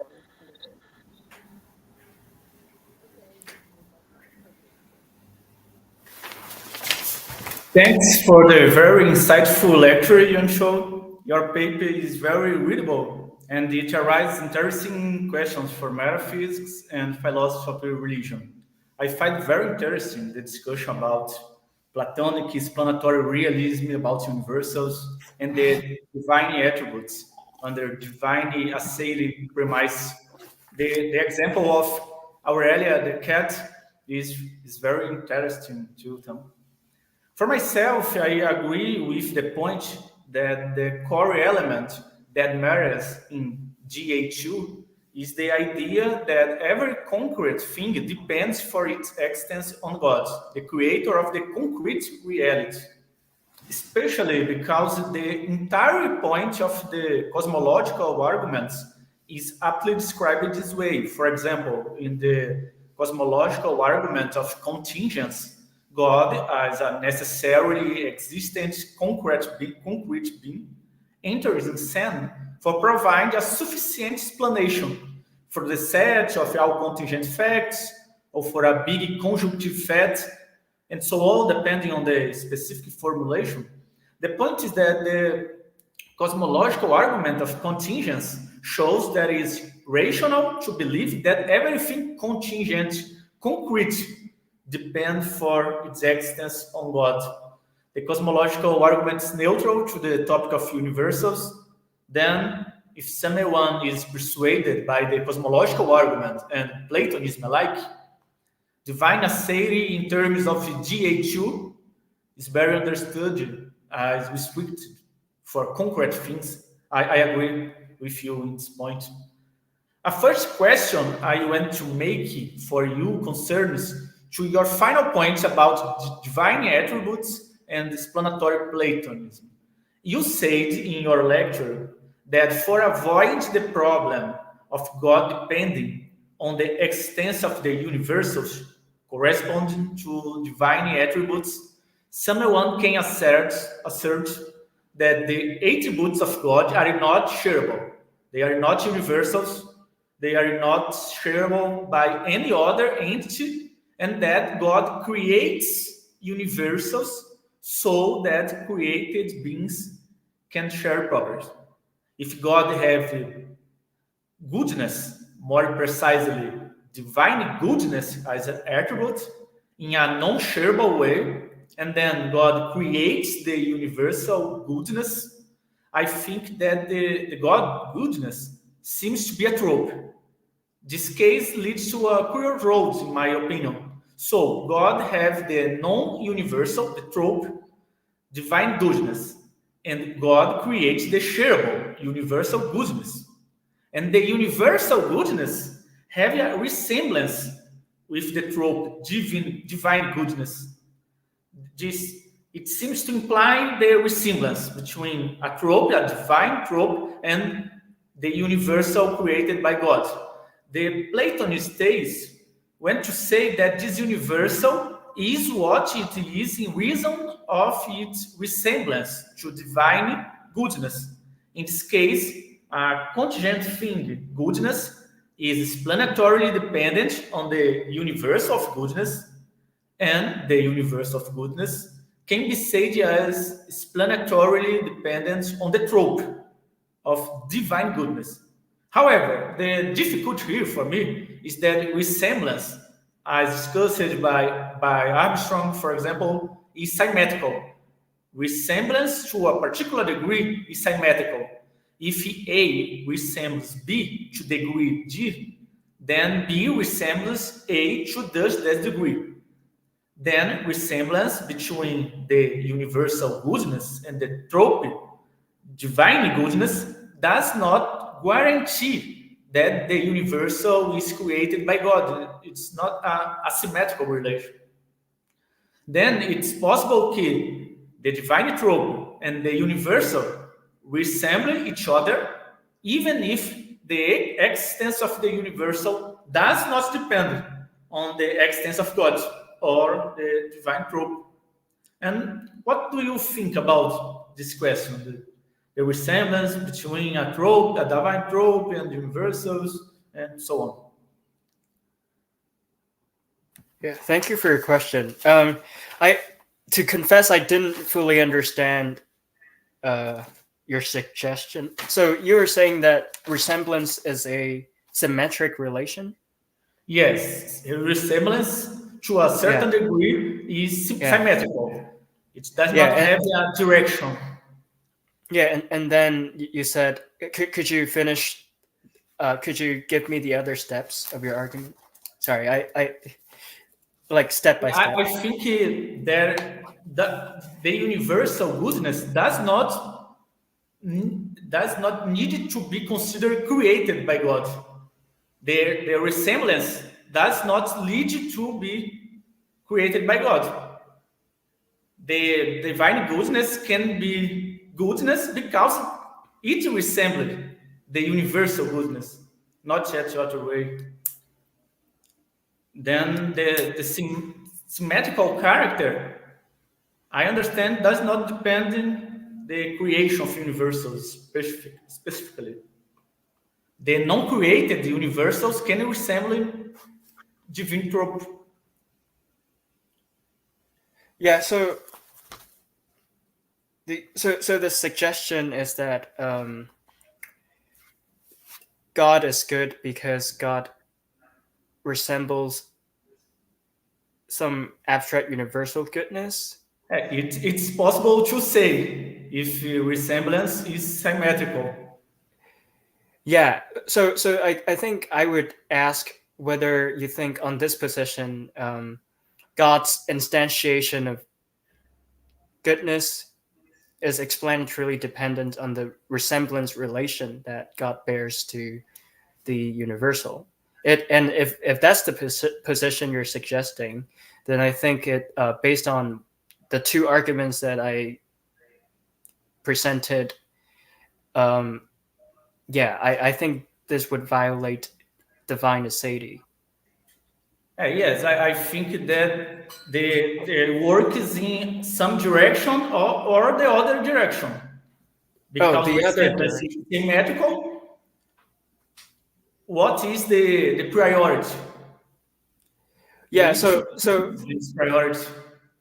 Right. So if we're to maintain DA, like divine aseity, then I think the conclusion that one, sorry, the position, then I think the position that one must take is that one cannot say that God's being good is explanatorily dependent on God's resemblance to the abstract universal goodness. So rather, one has to say that the existence of the abstract universal is, in some explanatory sense, dependent on some attribute of God. In other words, I think that the universal depends on God, but not God depending on the universal. I think that in this situation, it's more plausible to think that the trope, the divine trope, is not dependent on the universal, and at the same time, the universal does not depend on the trope. I think it's more plausible to say. Yeah, so my position is not that the existence of, let's say, an abstract universal goodness is dependent on God's attribute of goodness. That's not my position. My position is just that, well, I don't even know if it's my position. It's just a position I toyed with at the end. But the position is that the existence of the abstract universal goodness and any other abstract universal is in some explanatory way dependent on some attribute of God, but not necessarily God's goodness. So goodness does not have to depend on God's goodness, but it just has to depend on some attribute of God. And it could be, and since my proposal is that God creates the universal goodness that creatures can share, it seems that the relevant attribute would be some sort of causal power or omnipotence, something like that. Yes. Yeah. A second question I have is about the causation of abstract things you mentioned. You said in your lecture that if the abstract universals depend on God for their existence, God needs to create then the abstract universals in a causal sense. You said that in a point of your lecture. However, I think it misses another possibility, that things depend on God in non-causal terms. I published a paper, Cosmological Argument and the Ontological Dependence, recently published in Collection Clip, where I examine the cosmological argument of contingence under Hitchfine approach for essence and cosmological dependence. One discussion I made there in this paper is that the cosmological dependence of the cosmological argument of contingence can be better understood in terms of non-causal ontological dependence. Constant ontological dependence, ontological dependence by constituency, as said by Correia. In the other end, the KLM cosmological argument commits itself with causal dependence, historic ontological dependence. I'm not alone in this point. I'm not solitary in this point. In my paper, I mention other accounts. The interest in understand the cosmological argument in non-causal terms has increased in the last few years. I mentioned accounts for Peirce, Bohm, Henry, Deng, using notions such as ground and the ontological dependence. In these views, the relation between God and the totality of contingent facts is not causal. And now, note, if we are right, if concrete reality depends on God in non-causal terms, a fortiori it is not problematic to think that abstract reality does not depend on God in causal terms. And it reinforces this argument that the abstract can be created in some sense, but not causally. So, what do you think about this possibility? Yeah, so if that's the traditional view, I guess, insofar as one values a thesis being embraced by traditional theism, then yeah, that raises the plausibility of the claim. For my own interest, I'm not so concerned about whether the way in which abstract universals depend on God would have to be causal or not. Because as I argued, I think that even if it were causal, it's very hard to see how a good argument can be made against the compatibility between divine aseity and the existence of Platonic universals. So even if we suppose that the only way for Platonic universals to depend on God is for them to be causally created by God, I still don't think one can, on any general grounds, argue against the compatibility between the two ideas. However, in the second part of my presentation, I gave I looked at one argument and gave an argument against the compatibility between the two claims on more specific grounds with respect to universals that correspond to God's attributes. And I think the argument that both arguments that I've presented do not rely on the assumption that the relevant explanatory dependence is causal. So the arguments should go through, I think.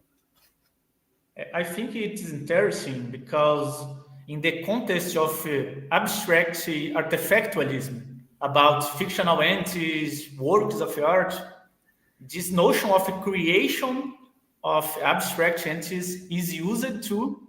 And recently, Nurbay Irmak published a paper, The Problem of Creation and Abstract Artifacts.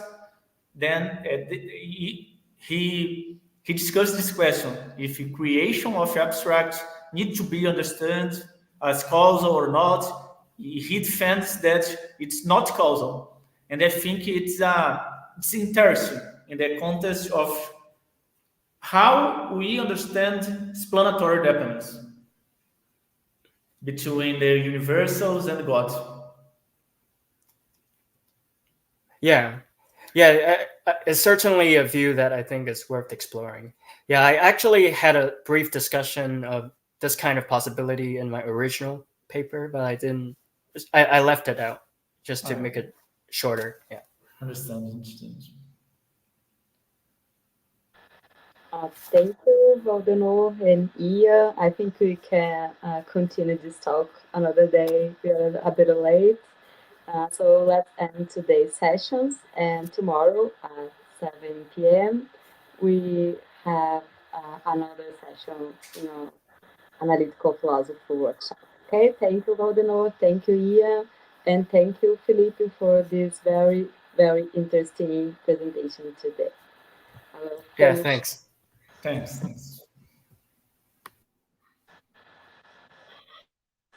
Bye, everyone. Good night.